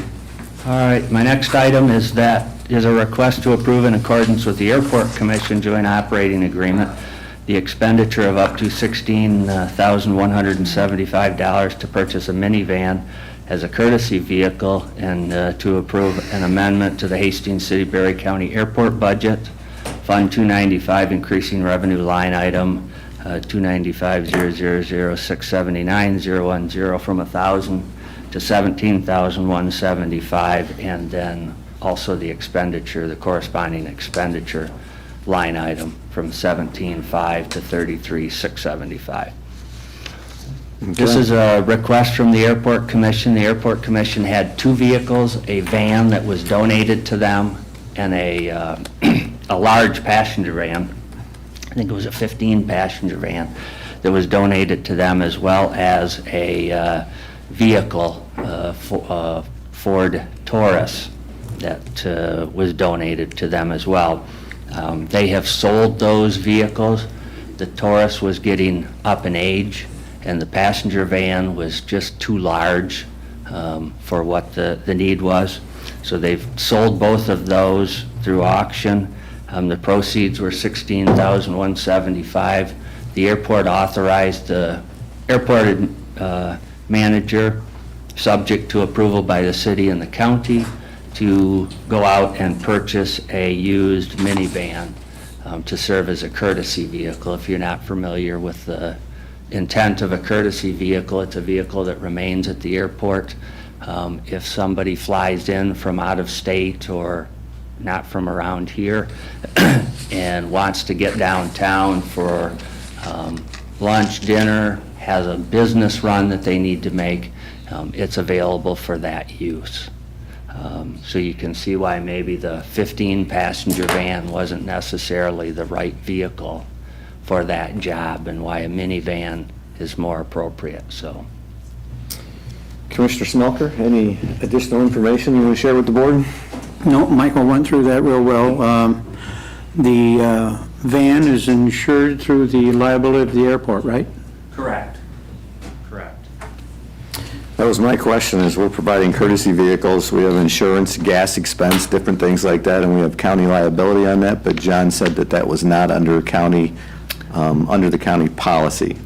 It's not. The city, so since it's a city-county, joint city-county operation, we serve as the fiduciary for the airport. The city handles the procuring the insurance, both for the property, liability, the vehicle, and then also for the fuel fund that's there, which is no small policy. So the airport pays for them, reimburses that, but the city provides the administrative support to make sure that those are in place. Commissioner Tunison, anything you guys want to add to that? No, that's exactly what it is. It's just, we didn't increase it. Whatever we sold the, 2 other vehicles for is what we're authorizing to buy a new van. I read the minutes. It sounded like it was a consensus vote across the board, so something that's been going on for quite some time, nothing new. So, okay. The chair would entertain a motion to approve in accordance with the Airport Commission Joint Operating Agreement, the expenditure up to $16,175 to purchase a minivan for a courtesy vehicle and to approve an amendment to the Hastings City Berry County Airport Budget Fund 295, increasing revenue line item 295-000-679-010 from $1,000 to $17,175. And expenditure line 295-895-977-000 from $17,500 to $33,675. Additional discussion? I guess I would take a motion of support for that first, so. I'll make the motion. Support. Motion by Tunison, support by Smelker.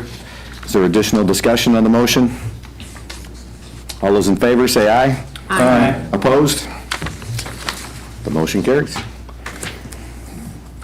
Thank you.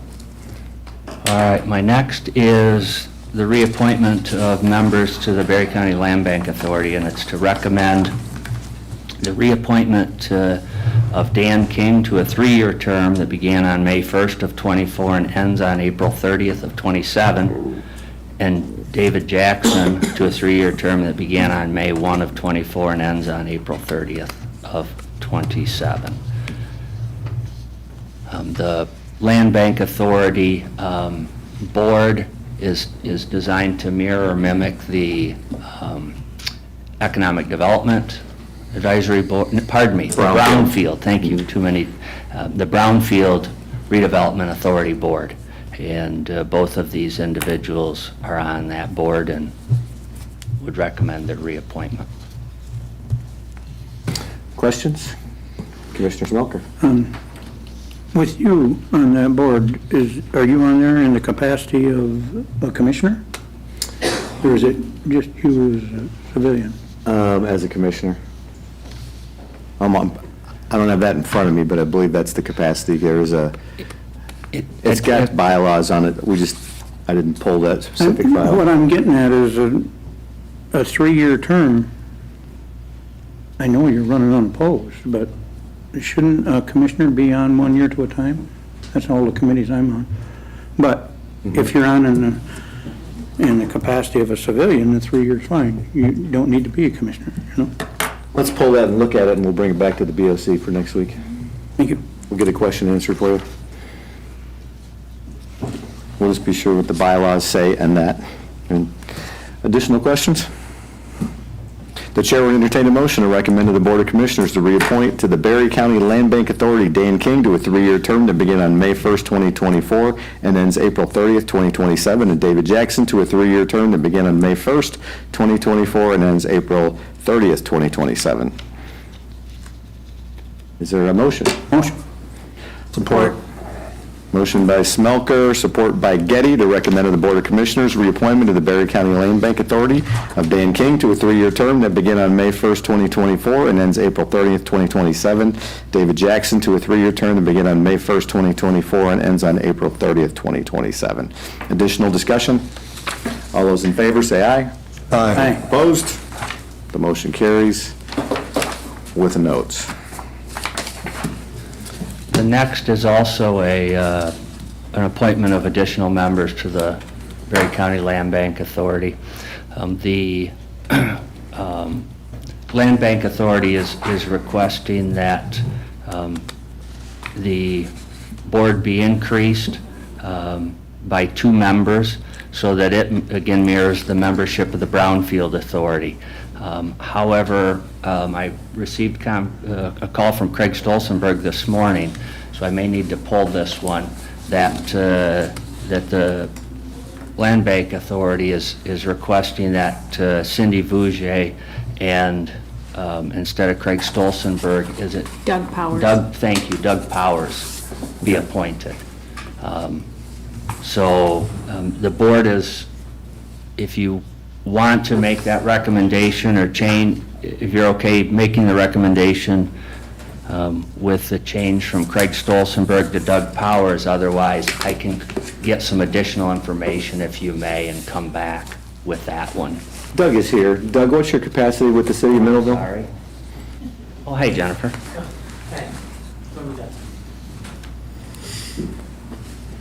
So I work as the planning and zoning administrator for the village of Middleville. And regarding like brownfields, land banks, just a little about me. After being in the military. So everybody can hear you. Yeah, thank you. Come on. So yes, I'm the planning and zoning administrator with the village of Middleville. So after my time in the military, I went on to do my bachelor's in regional and community environmental planning. After that, I did my thesis for my master's on opportunities and barriers for land trusts and urban placemaking. Did a lot of research in regards to land banks through land trusts as well. I also work for the city of East Chicago, where if you're not familiar, every property is viewed as a potential brownfield site. So we had to do phase 1s at a minimum on the properties. On public properties, we also assisted with environmental research that was needed for the properties to potentially be disposed of. During my time and tenure in the city of East Chicago, of a 5-county region, we utilized 90% of the brownfield funds. Just a little about me in regards to this. And the recommendation is that you were going to replace Craig Stolzenberg on that board.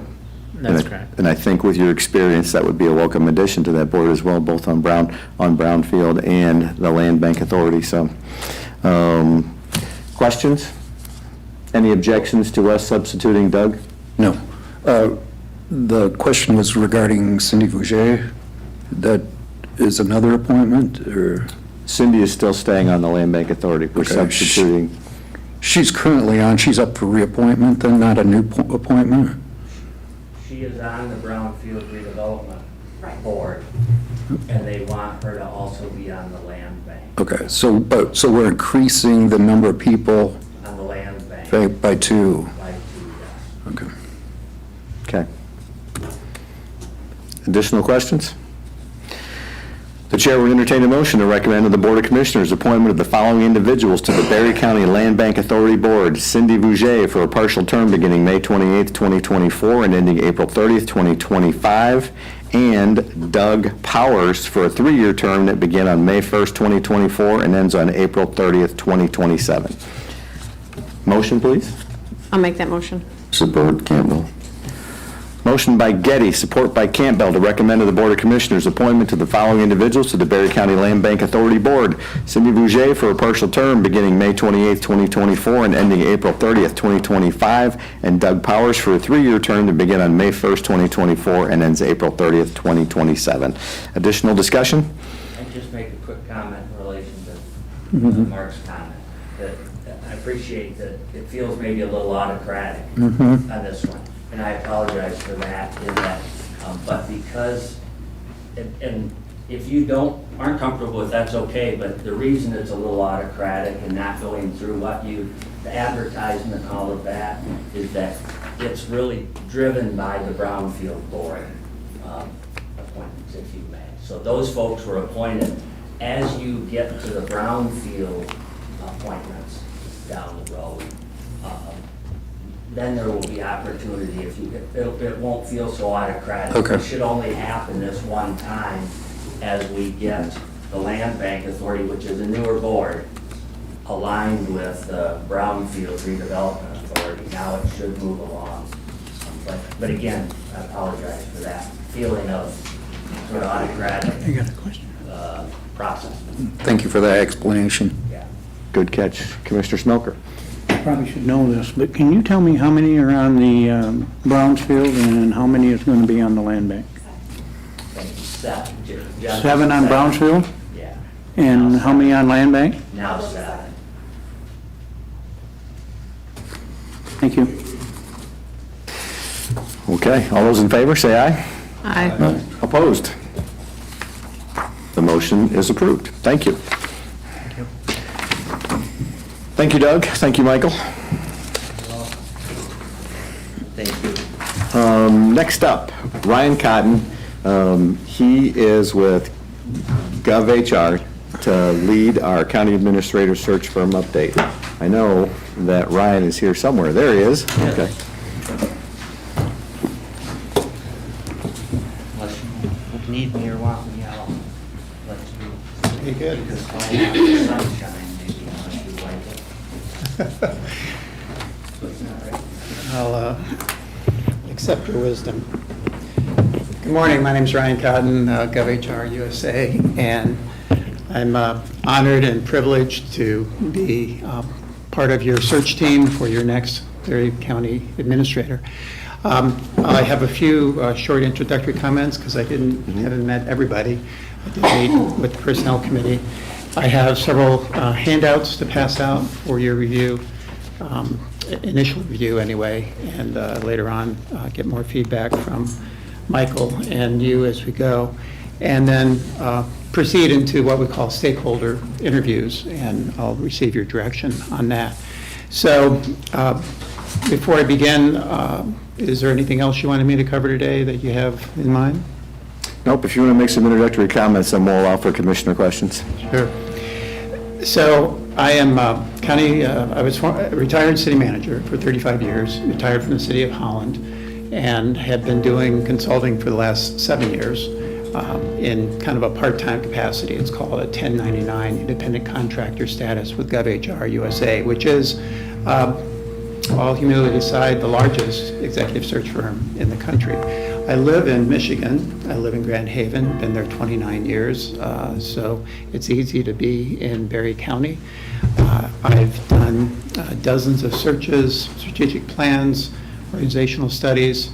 I'm working now with the city of Hastings on a recruitment, have in the past, have done organizational studies for the city manager there when she was in a different capacity, and the village of Caledonia right now. So I'll be in this area quite a bit for the next 3 months.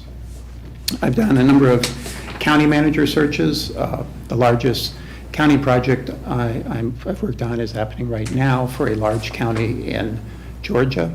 We're doing a countywide organizational study, and that is something that just adds to our knowledge about how counties function and what you're looking for.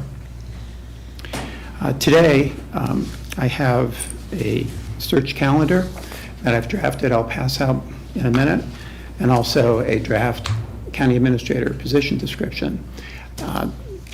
Once these are understood and accepted and you designate a point of contact, then we'll move forward with a advertisement, hopefully as early next week, and then hopefully conclude the entire process, which involves 2 interviews and all kinds of vetting, background interviews, reference checks, et cetera, with a possible conclusion by the end of July and a possible start date, the end of August. If those timeframes work for you, then we're golden. If you wanted something sooner, we'll work harder. If that's too quick, we can always back it off. So I think I'll start with passing that out. A key thing to think about as you look at this is, and it's actually noted in one of these lists, is who is my point of contact. It can be anyone on the board, it can be anyone on staff, it can be, sometimes there's a citizen search team. You tell me, and we'll be happy to adjust.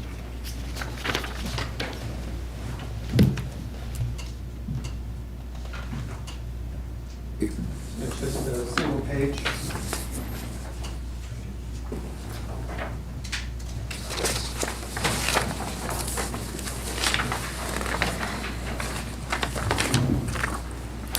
One thing that's fun about searches is you get to know places even better than you thought you did. So I've already had some conversations with people about Berry County. I lived in Hastings, but I was very young, so I'm learning new things about the community here as well. So we enjoy, we love local government, obviously. We believe in public services, and local government is closest to the people. And we like to exude that enthusiasm in all the work we do, and also share with the candidates our enthusiasm for the community that we're serving, the client that we're serving. So I look forward to doing that for Berry County. I'll just run through this quickly. We view this meeting as a kickoff, and as I mentioned, looking for your direction on who the point of contact is. By the end of this week, we'll have the advertisement drafted, actually have it drafted now, but hopefully in a more final form, so that we can complete the posting early next week. We offer what's known as a stakeholder interview process, whereby we're informing ourselves to do a 8 to 12 page recruitment brochure. That recruitment brochure, we have an amazing design team that takes my words and your pictures and just makes magic out of it in a way that helps us interact with potential candidates. We do phone calls, many of them I know, but we widen the circle every time we do a search. And then this recruitment brochure helps to explain to families what they can expect in terms of quality of life and what it means to them to be in Berry County. Now, maybe we'll get super lucky, and there's someone right here in Berry County that has all the credentials and all the desire and has a perfect time in their life to serve as your administrator and that you're happy with. That would be a home run plus, plus, plus. It often doesn't happen that simply. So we need to use the recruitment brochure to ensure that your best foot is out there, put forward, and we can make sure that we market your position properly and well, so that you're ultimately satisfied with the fit, and hopefully that fit lasts for a long time. So that's our goal. The recruitment brochure leads to, as I said, networking. June 28th is a suggested deadline, although we suggest that you leave it open until filled, quote unquote, so we don't turn away anybody if June 29th someone finally decides, hey, that's the right place for me. We would give you all of the information and our recommendations based on interviews we've had, the phone conversations, the references that we've checked around July 12th under the schedule. And first interviews July 19th, second interviews July 23rd. These dates sound very specific, and there's a reason for that. It's important to let our key candidates know. In fact, we even publish it in the recruitment brochure when these interview dates are planned. So if these dates look really bad to you now, please let us know now. So we don't, because otherwise we tell them, put this on your calendar and keep this time open, because we want, when you want to interview them, we want to make sure they're available. And this also helps you coordinate your calendars, and so we know that your time is very valuable, and it's very hard if everyone's scrambling, and terrible if not everyone can be here. So it's really important that we look forward a few months and see what dates work best. I know you can't tell me right now, but this at least gives you an idea as to how it would flow. I think I'll stop there before I pass out the position description or announcement, and see if you have any suggestions or thoughts. Commissioner Tennyson. What's your average tenure of administrators? I mean, is it something similar to like superintendents for schools, where I'm hearing that they last 2.5 years? You know what I mean? Is there some data out there? Depends on the region of the country and who you're talking to and why that person is saying that statistic. So the most common statistic, and I can do some data and give you, but is probably around 7 years. 5 to 7 years, I think, is probably the most common. We, of course, offer a guarantee if something didn't work out in the first year, which is rare. But there are, on the other end of the spectrum, are tenures like Michael has, which is, that's very rare. So I think you would probably be able to count on something between 5 and 10 years. Additional questions? Commissioner Getty? The July 19th is Friday, Correct. so that would be a special meeting of the full board. Is that what we're proposing? I think those dates can be flexible, but And that's a Board of Health. We have Health Board meeting that day. If I can just interject for a minute. Sure. Raises a good question that you might want to consider a special date, because you, with cows and boards, you still have your regular course of business, right? So to establish a date that, so that we aren't, as much as we would try if you may to keep items off the agenda, there's still things that are gonna come up. Absolutely. And invariably then you're focused on trying to do a couple things, so. I like that idea. Commissioner Doster? So the advertisement, I was looking at the May 28th date. The advertisement is posted, which is our next board meeting, is that correct? Will that be for our review first, or are you anticipating just posting an advertisement? No, I have a draft with me right Okay. now. I'm going to pass out in a minute. Oftentimes, whoever you designate as the point of contact has authority to finesse some of the words. Okay. Or get back to you and get your thoughts, or tell me, hey, wait until the next board meeting. You know, all those things are possible and very common.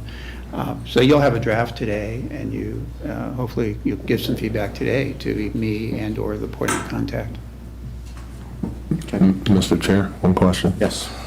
So is the personnel committee going to weed this down to a certain number after you get applicants, or how are we going to do this? The recruiter, Ryan, and his team are going to go through a stack, hopefully, of candidates, run credentials, look at backgrounds, look at the fit versus in Berry County, and recommend a list of people to interview for a final interview. Okay. So I don't think that'll be done by the personnel committee. I think the interview should be done by the full board, so. I was just curious how this process worked, that's all. Yeah, we rely heavily on them to vet the candidates, check credentials, everything. Makes sense, what we're paying them for. So you anticipate that the board would do the first and the second interviews then? Yes, I do. I think that'll be a full board operation. I think that you want to be involved in that. This is an important position. so- Okay, and so do you anticipate then we should have two special board meetings in order to do that? I would anticipate that at this point, so. Like I said, you never know until you get your list of candidates. There may be someone that's just exceptional, that's local, whatever the case is, but typically it's a 2-interview process.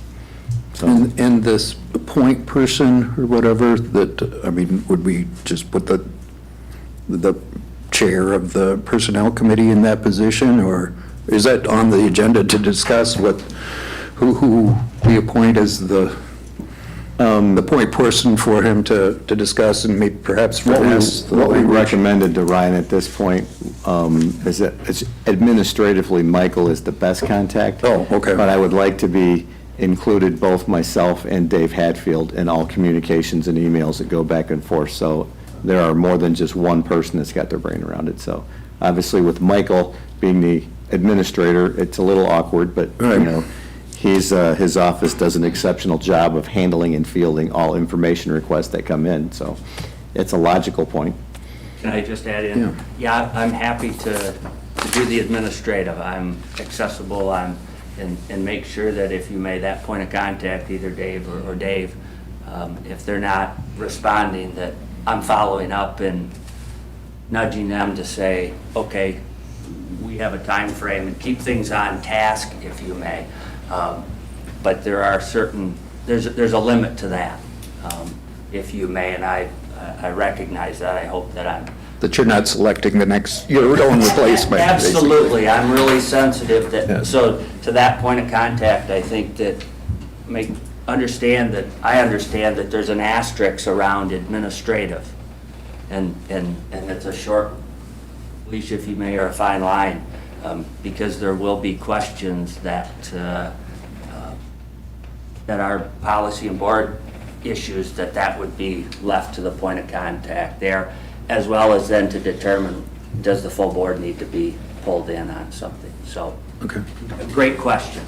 And Ryan, when I see this, it says advertisement drafted and sources provided, advertisement posted, complete internal and external stakeholder interviews on May 29th.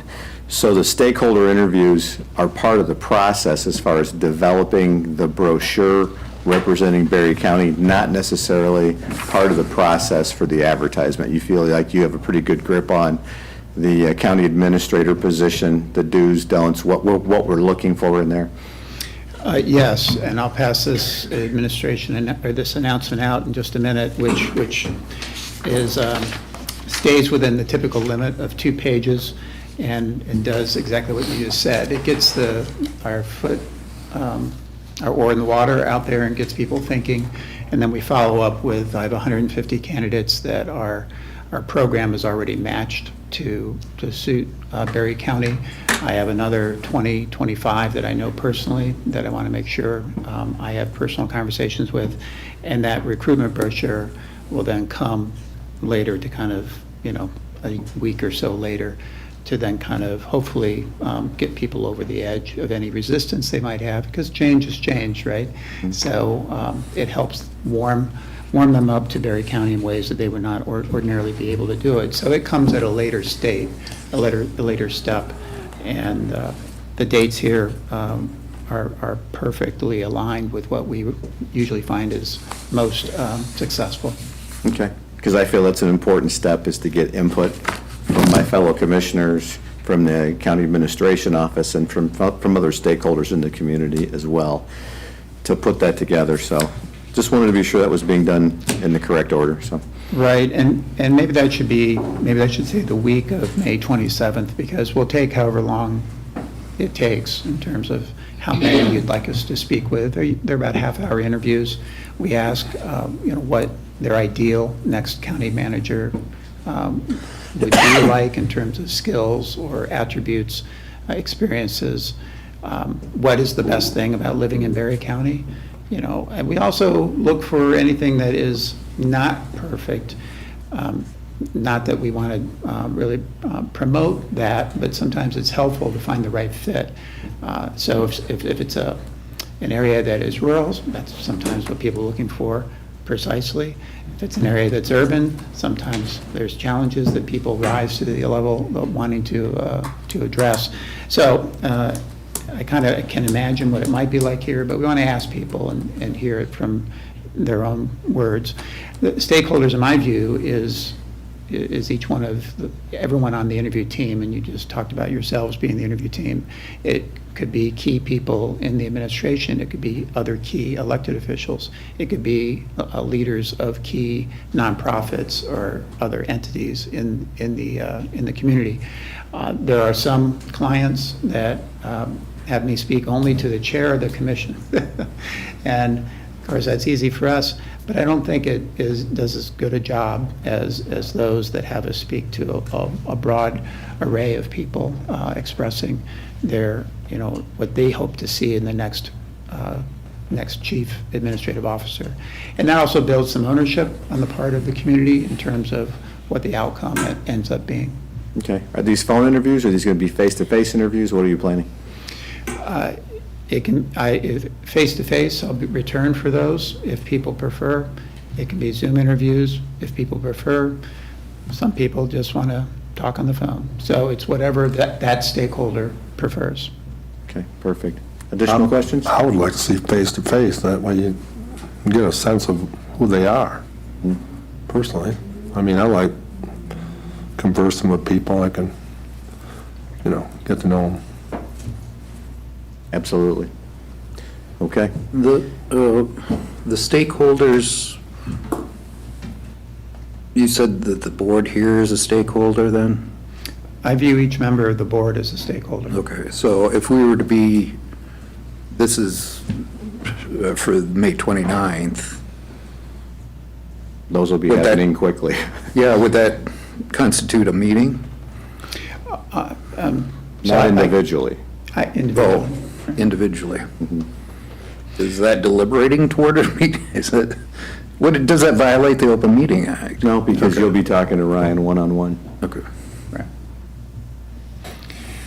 So usually the point of contact, and I think Michael is on that list now, would give me a list of emails and say, here's the stakeholders we'd like you to speak with.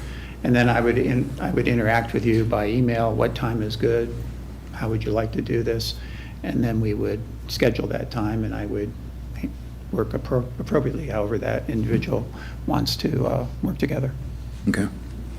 Okay. Additional questions? Okay, carry on. I'm going to pass out the position announcement now. You're going to see some words in red font.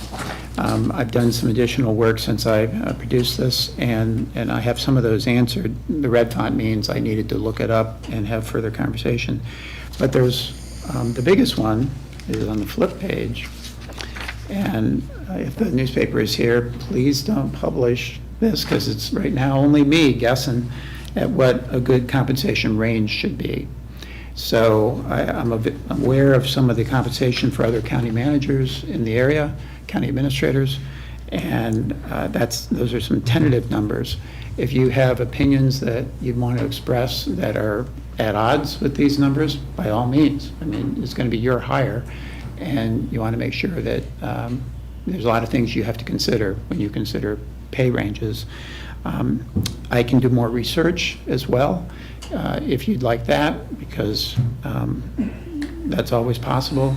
We can do what we call a mini salary survey, although I have some data already on that, but we can do more. And other than that, I followed the job description, and once again, it can only be 2 pages, so it's not exhaustive.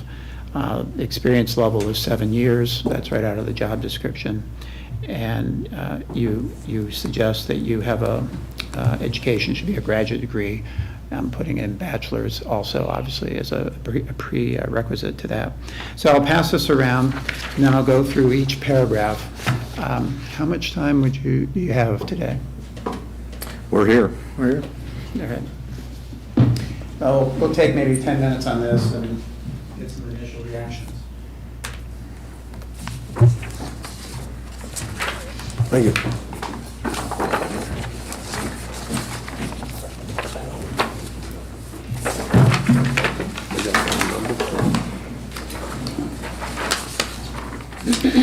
So as I mentioned earlier, this is helpful to get into the various sources for publication.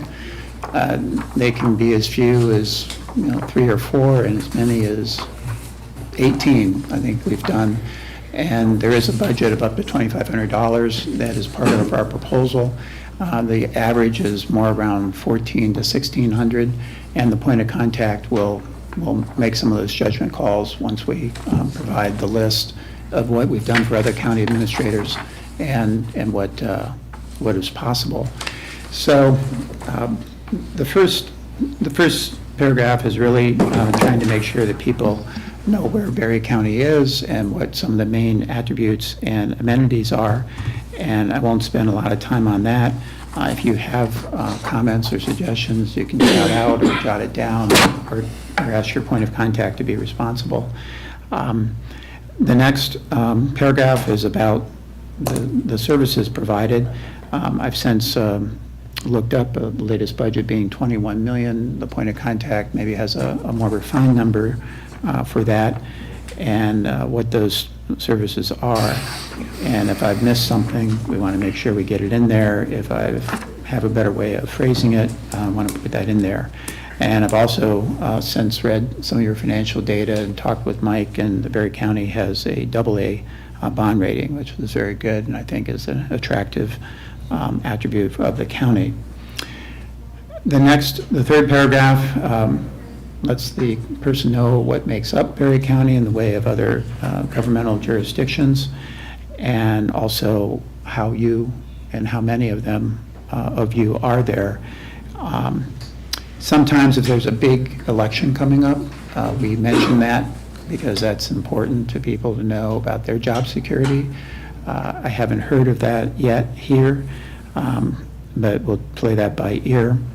And of course, you approve the budget, and you're responsible for hiring the county administrator.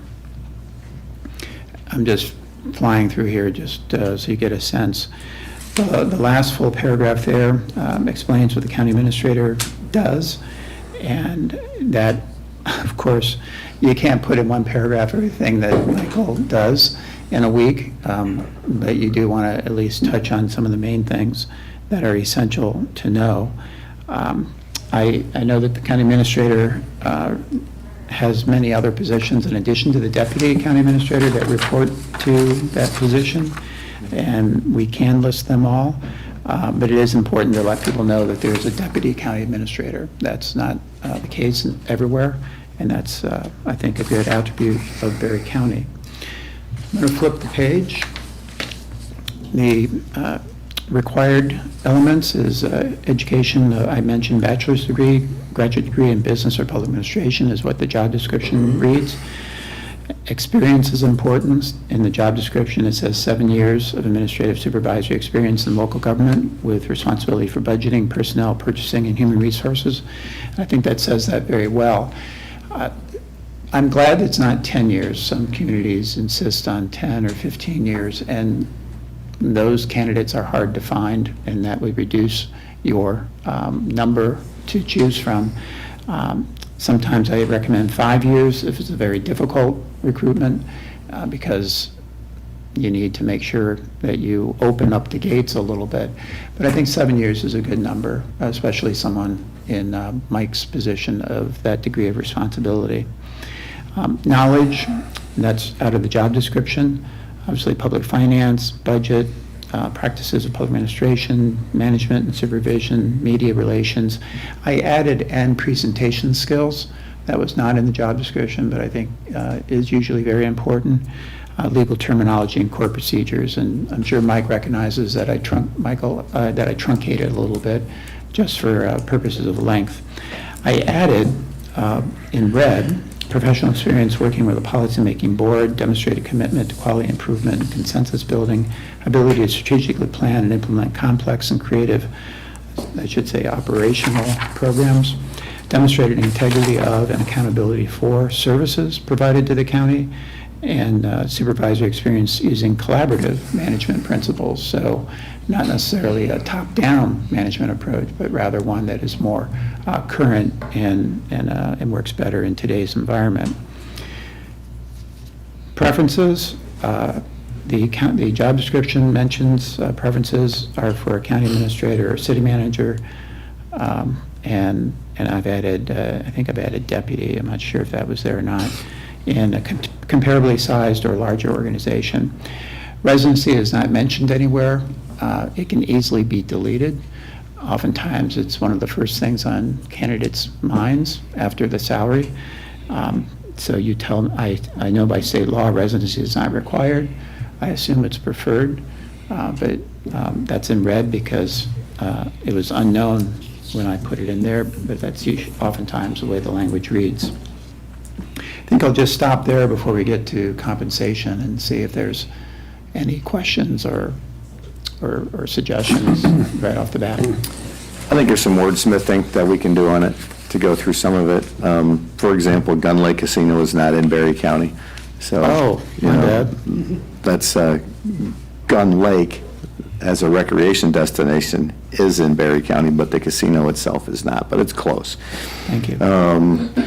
Commissioners are elected to 4-year terms now in this next election versus 2, and we have our own road commission that maintains the roads, so the county board is not involved in that at this point. But like I said, these are all things we can wordsmith out. These are not big deals. Most of it seems very palatable.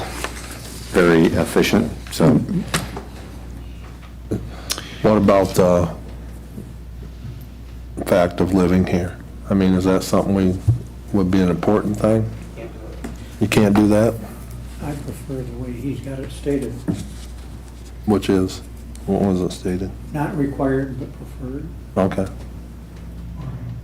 Would be nice, whatever. That would be an interview question as well, that you would ask them if you plan on being part of this community, living in the community, whatever the case is, so. Makes sense. Because that's important. Yeah, it makes sense. Mr. Chair. Yes. Personally, I'd like to see the requirements loosened a little maybe so that we have, I think that there probably are excellent candidates out there that might not, like the 7 years worth of experience, I wouldn't have a problem going to 5 on that. This requires exactly a graduate degree in business or public administration. That's it. I mean, a doctorate in there are related fields that you could have a doctorate in. I think that you could possibly do a good job at this. Finance or actuary or? Law. Well. Not for myself, of course, but there are other related fields. Chiropractor. Chiropractor is okay. Finance, actuary, law, or chiropractic? Well, just a related field. I mean, I just hate to exclude people that might have something that's relatively close, but I mean, that's it's one or the other. It's business or public administration. I mean, those would probably be the best candidates, but. Yeah, or related fields, yeah. That's Michael, how many years' oftentimes- experience did you have when you were hired? When I hired, 0.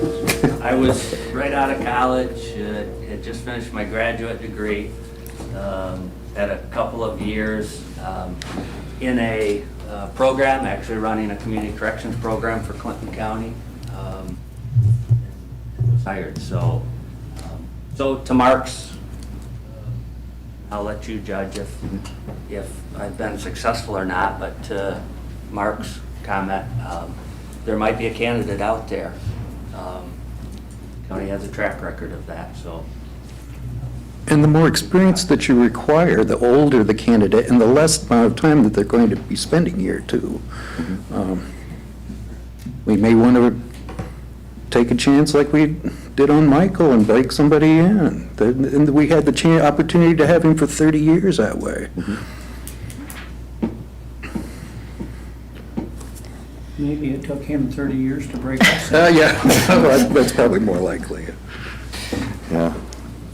I'm okay with 5 years. I think you're going to still do an excellent job of vetting candidates and going through as well. So, Yeah. we're going to look at those resumes in detail. I think that's a good step. I also like the idea, finance, law, related fields. There's some other language we've used before I'll take a look at and propose that is more open-ended or has more abilities for people to have done those things. When we get to compensation range, I'll make this point now because it's on my top of mind.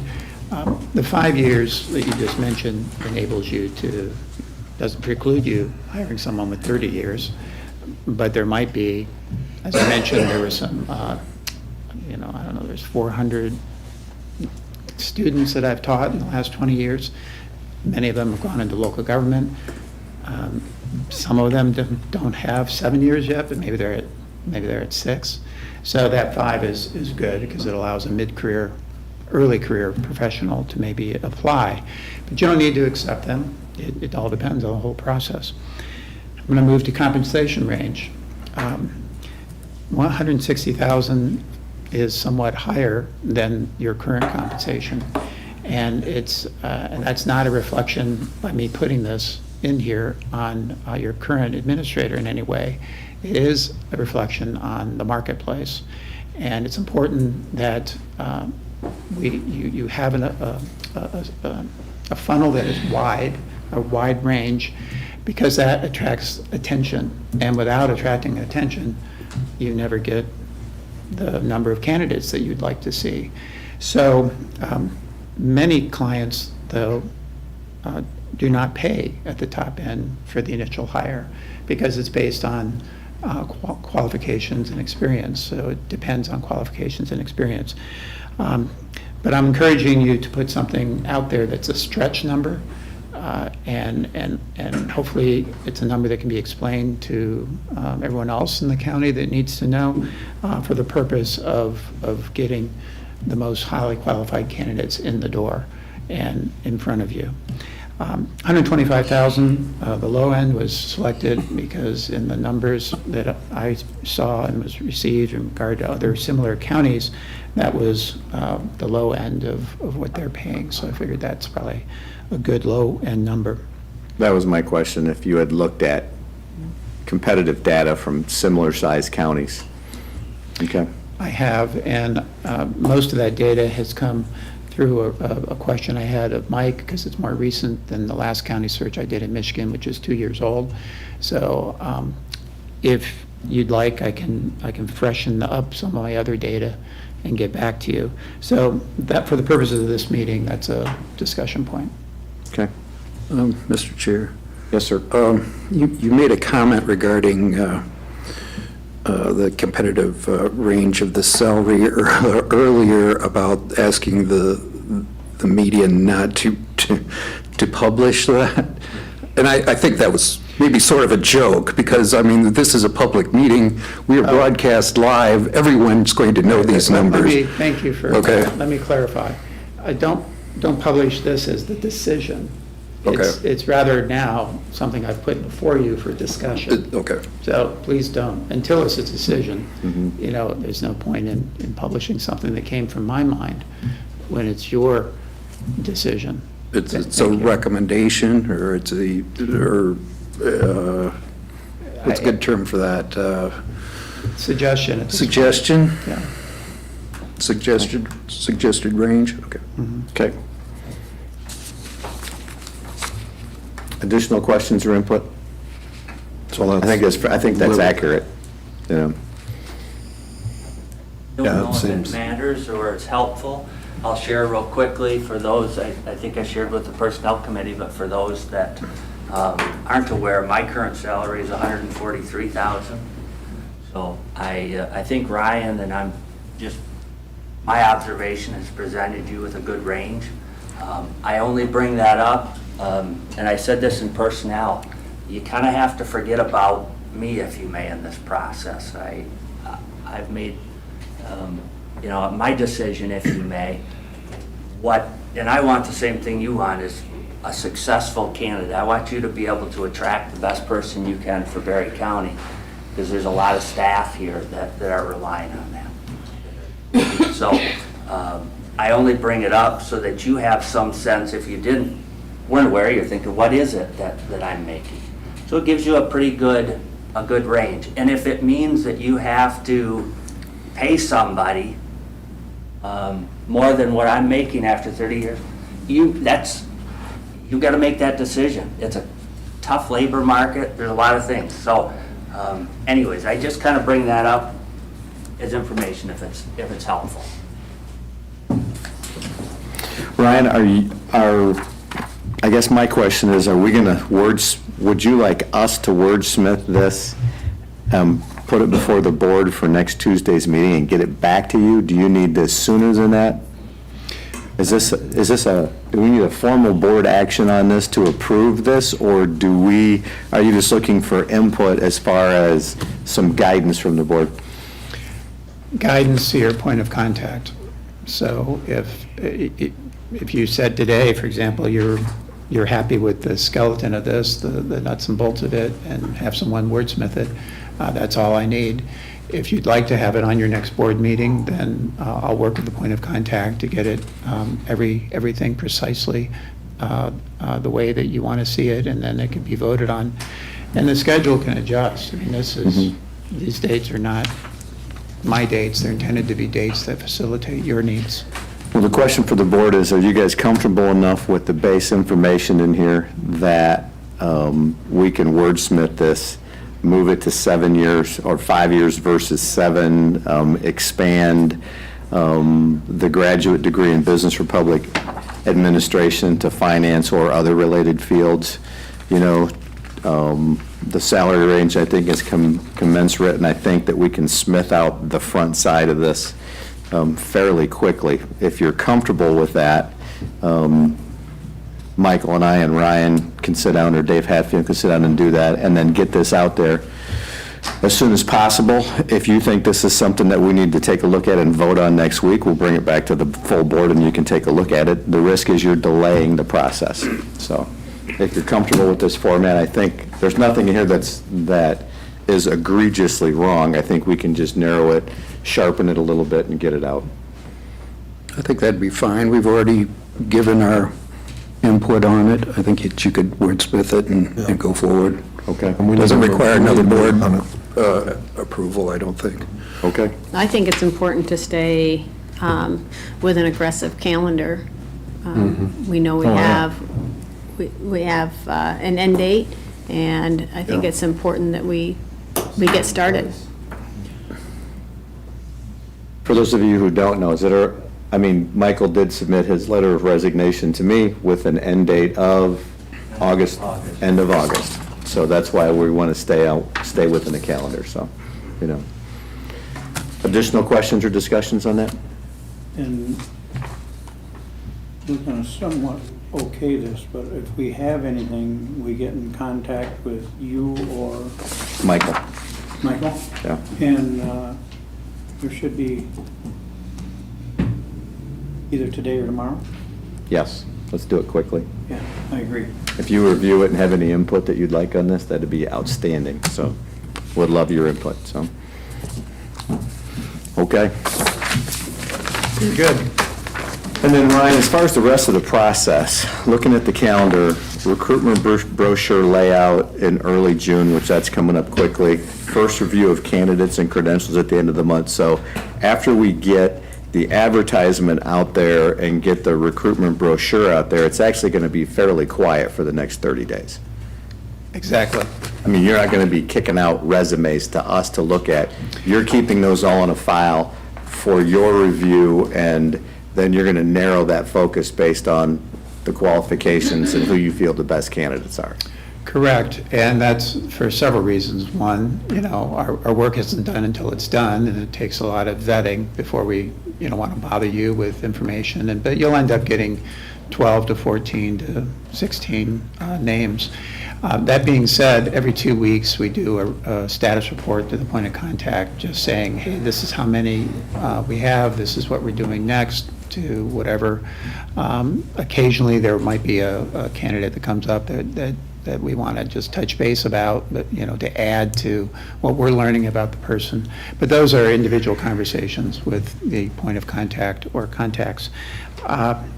And yes, the full board won't hear from me again until you designate a date for review of and I suggest here that it's July 16th, which I think is one of your normal meeting dates, but it can be modified accordingly, where you'll see me, you'll get all the data from us, which will be 100 to 200 pages depending, electronically, and you'll have a chance to look it over.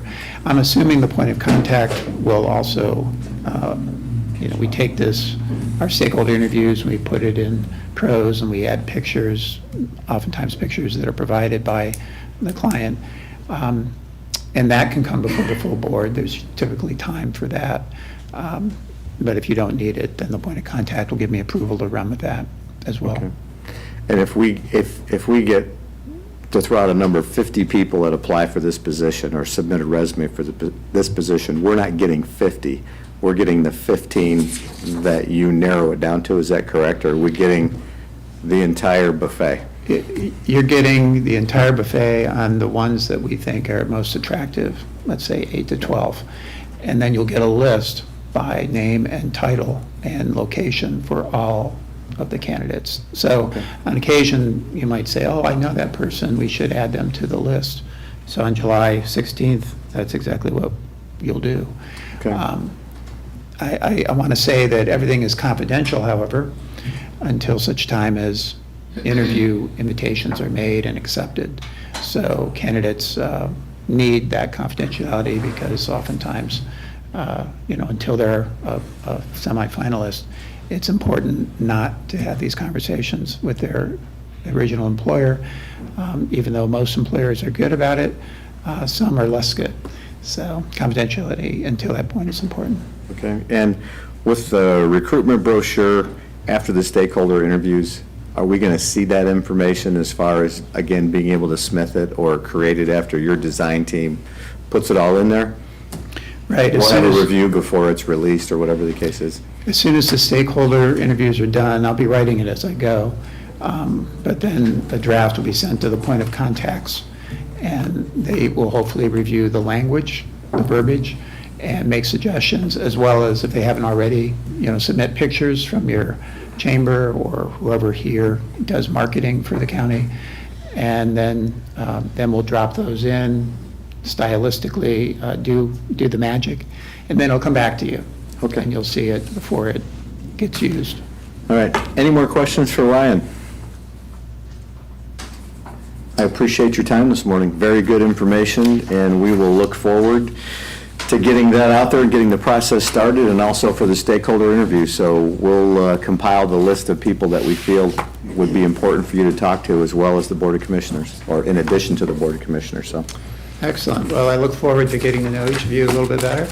And once again, it's an honor to be here, and look forward to making everything work to the best of our ability and hopefully exceed your expectations. Okay, and you'll leave your contact, or they have your contact information in the brochure, but if you leave your card in Michael's office, if any of the commissioners have questions, they can reach out and get a hold of you.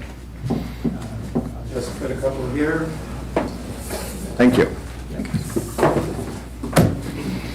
Enjoy Grand Haven. We should do the meetings out there on the beach. I'd be delighted to have you come here. Beautiful time of the year, especially with... Go down to your beach. There you go. There you go. Thank you very much. All right, Commissioners, one final point of business. We had one of the best slate of veteran interviews I think we've ever had. I mean, the resumes and the people are equally impressive with everything. We do have one position open, and we need to select one person for the Veterans Affairs Board. So, Mr. Chair, I did ask Michael during the break or request whether it's possible to enlarge the board. I don't know if he could respond whether that's a possibility. Since these candidates were so stellar, I just thought maybe that should be on the table as well, but... I think they have asked that question in the past, and I don't think that in the bylaws that they can just arbitrarily expand the board to do that. That would be a question for I was thinking that it was expanded once before from 3 to 5, but... We did. The county board expanded it from 3 to 5, and in a cursory look, and I qualify, I'm doing this on my phone on the floor, right, it appears that it could go up to 7. Okay.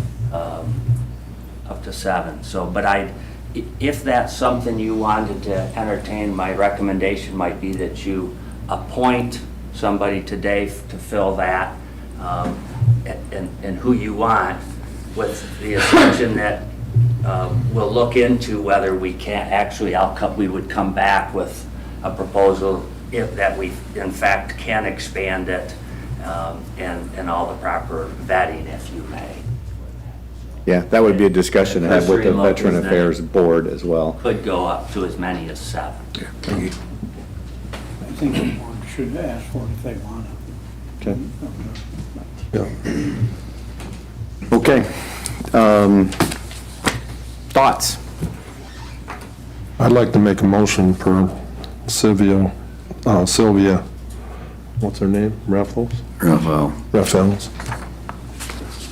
Do we do it that way, or you want to have discussion on it? Well, Or we all fill out a piece of paper?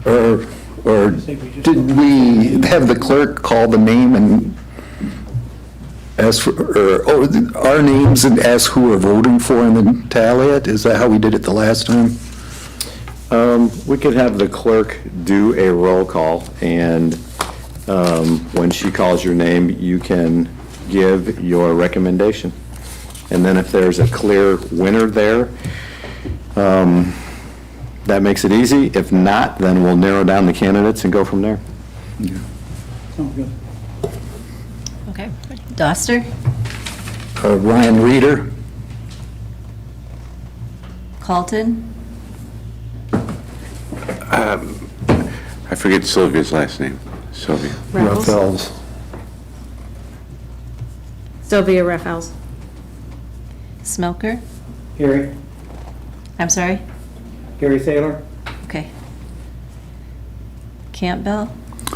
Sylvia. Tunison? Sylvia. And Jackson? Sylvia.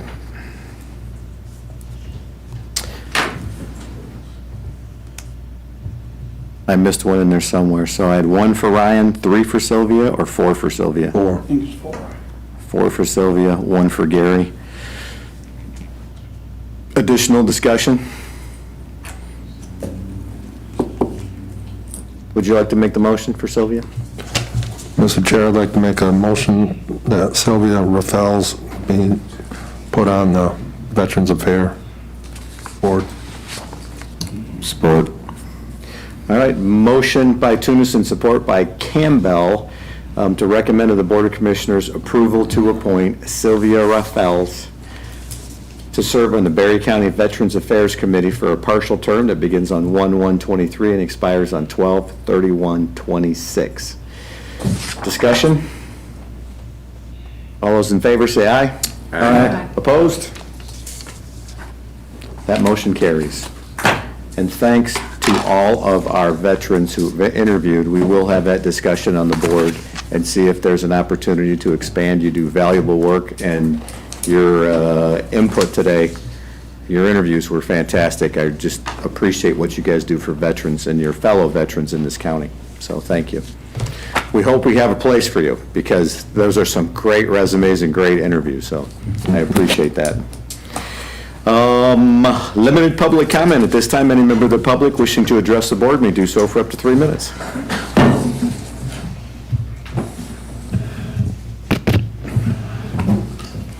Yeah, Gary White. Last meeting, I read the violations of Open Meetings Act. Elected officials' ignorance of the law has been legislated to be an excuse for elected officials by elected officials. Ignorance of the law is no excuse for the common person, but we have to educate you, or it's just an excuse for you. Mike Morrow's reading of the Democratic or Republican Party platform was once again a little more eye-opening. It's always good to rehear things. How many people here on this board as elected officials have represented the private sector senior care facilities? Who has stepped up and addressed any of their concerns? I haven't seen that. So when bigger government or big government is expressed and nobody has ever looked at private sector and addressed any of those concerns, have you really done your job as elected officials representing businesses in Berry County, people of Berry County? I like to, this is one I'll have to get with them, but if we follow the rules, we will get money from tipping fees. I'm going to guess this is a government fee being reinvested into government. So once again, over-regulating people is not a good thing. The word misinformation comes up. I've heard it twice now here at this meeting, at another township meeting. Then I just thinking, I'm from the government and we are here to help Ronald Reagan. Well, the new one comes out, I am from the government and I will tell you the truth. So when you look at who's telling you, who's considering what is misinformation, what is the true fact there? So I've got to beat a 12 o'clock deadline, so I would like to hear some comments, but I don't have time today. Thanks. Thank you. Additional public comment?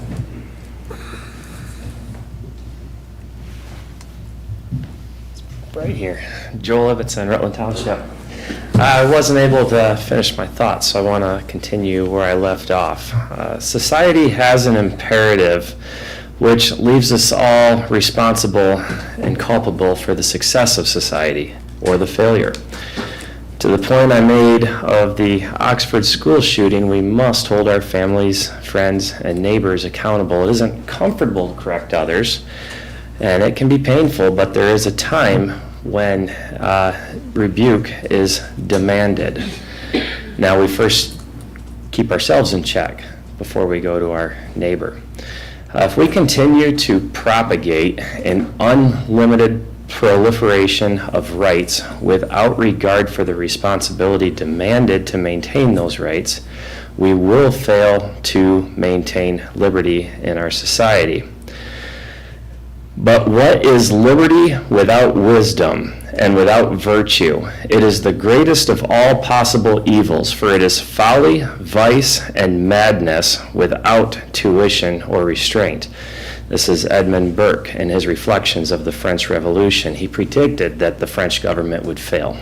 And since 1789, in the French Revolution, France has had 14 constitutions, including 5 republics.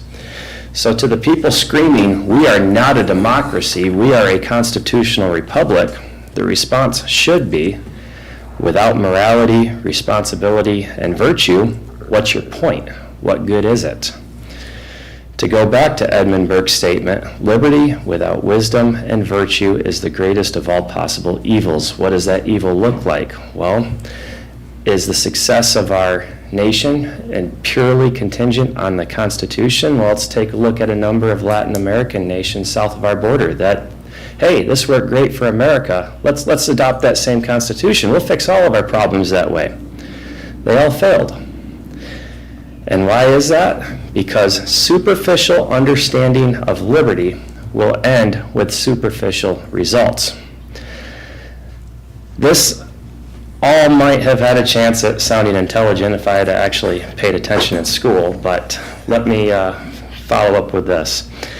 I don't want people to hear what I'm not saying. I am not advocating for restrictions on liberty. Only that if we continue to push for liberty while forsaking morality, responsibility, and virtue, we may win this battle, but we'll lose the war. Thank you, Joel. Additional public comment?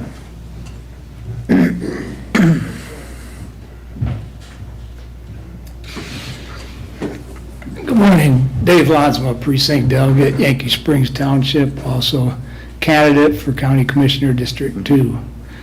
I thank the commissioners for all their work and attention to the items of this morning. I would particularly like to thank all the veterans that came in and gave their statements regarding their consideration for this position. We are blessed in this county to have such men and women present and a part of our community. I myself am not a veteran of military service. However, my son is a retired Air Force pilot and uses the VA services regularly due to the stresses put on his body operating that aircraft, F-16. Our son-in-law is a Army chaplain specializing in counseling, and there's a huge need for that within the military. I know what he's doing now, and I know what he will do once he's out of the service. He has a passion for counseling and helping individuals, and they were just recently deployed to Europe. My other comment has to do with the GOP questionnaire that went out. This questionnaire would simply allow an individual who adheres to the general planks of the Conservative Party to write their opinion or statement regarding where their positions are relative to that party platform. It's not surprising to me that someone who does not adhere to our GOP party platform would have a problem with those questions, but they would have their own set of questions and their own objective and purpose that they would be speaking to. So this was meant to get conservative Republican candidates to express their opinion and their view on these important positions. All right, that's it, and thank you very much. Thank you. Additional public comment?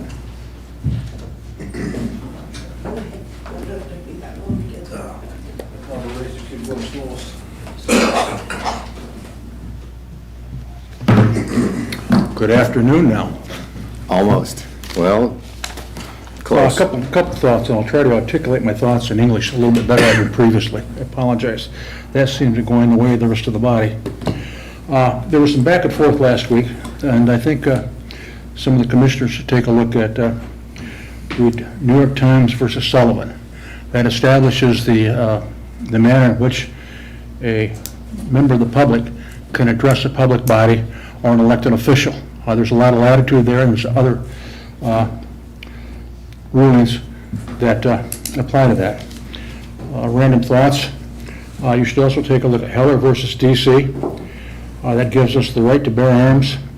That was established in Moore by McDonald's versus City of Chicago. That extended the rights from federal laws to state and local laws. So there again, that's quite a bit of latitude.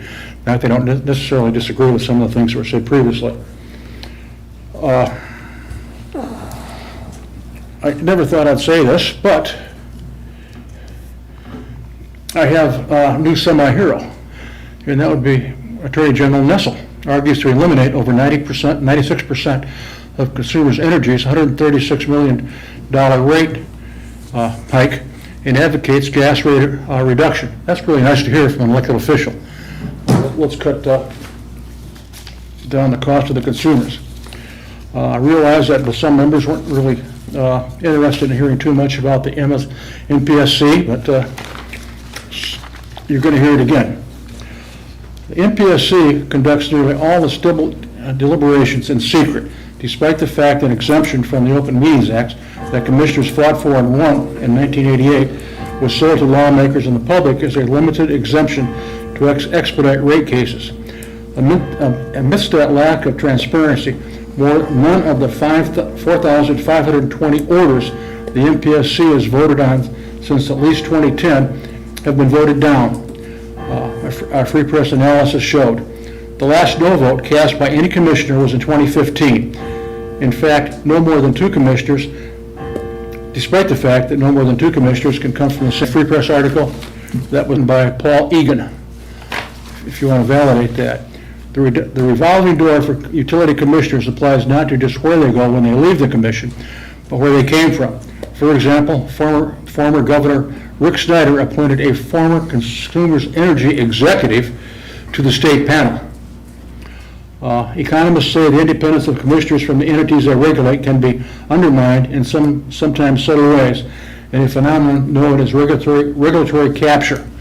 I really think we have to know who we're dealing with this site setting and location ordinance, zoning ordinances coming down. This is who we're going to be dealing with on the large-scale projects. Also, for this is the fourth week. Summarize, please. I will, but you've allowed that previously. I'd still like to see a date on when the ordinance that is being constructed by our attorneys at this time is going to come back to the board to even go into a closed session. I have not read dates yet. I think that's imperative we hear one, and we're keeping closer and closer and closer by incremental steps. So, I don't know why some of the other commissioners aren't pushing for that also. Thank you very much, and have a nice afternoon. Thank you. It's afternoon now. When you started, it was morning. When you started, it was morning, so now it's afternoon. No cheating. Let's hope it's not evening. When did you sneak in? I'm sitting over here out of the sun.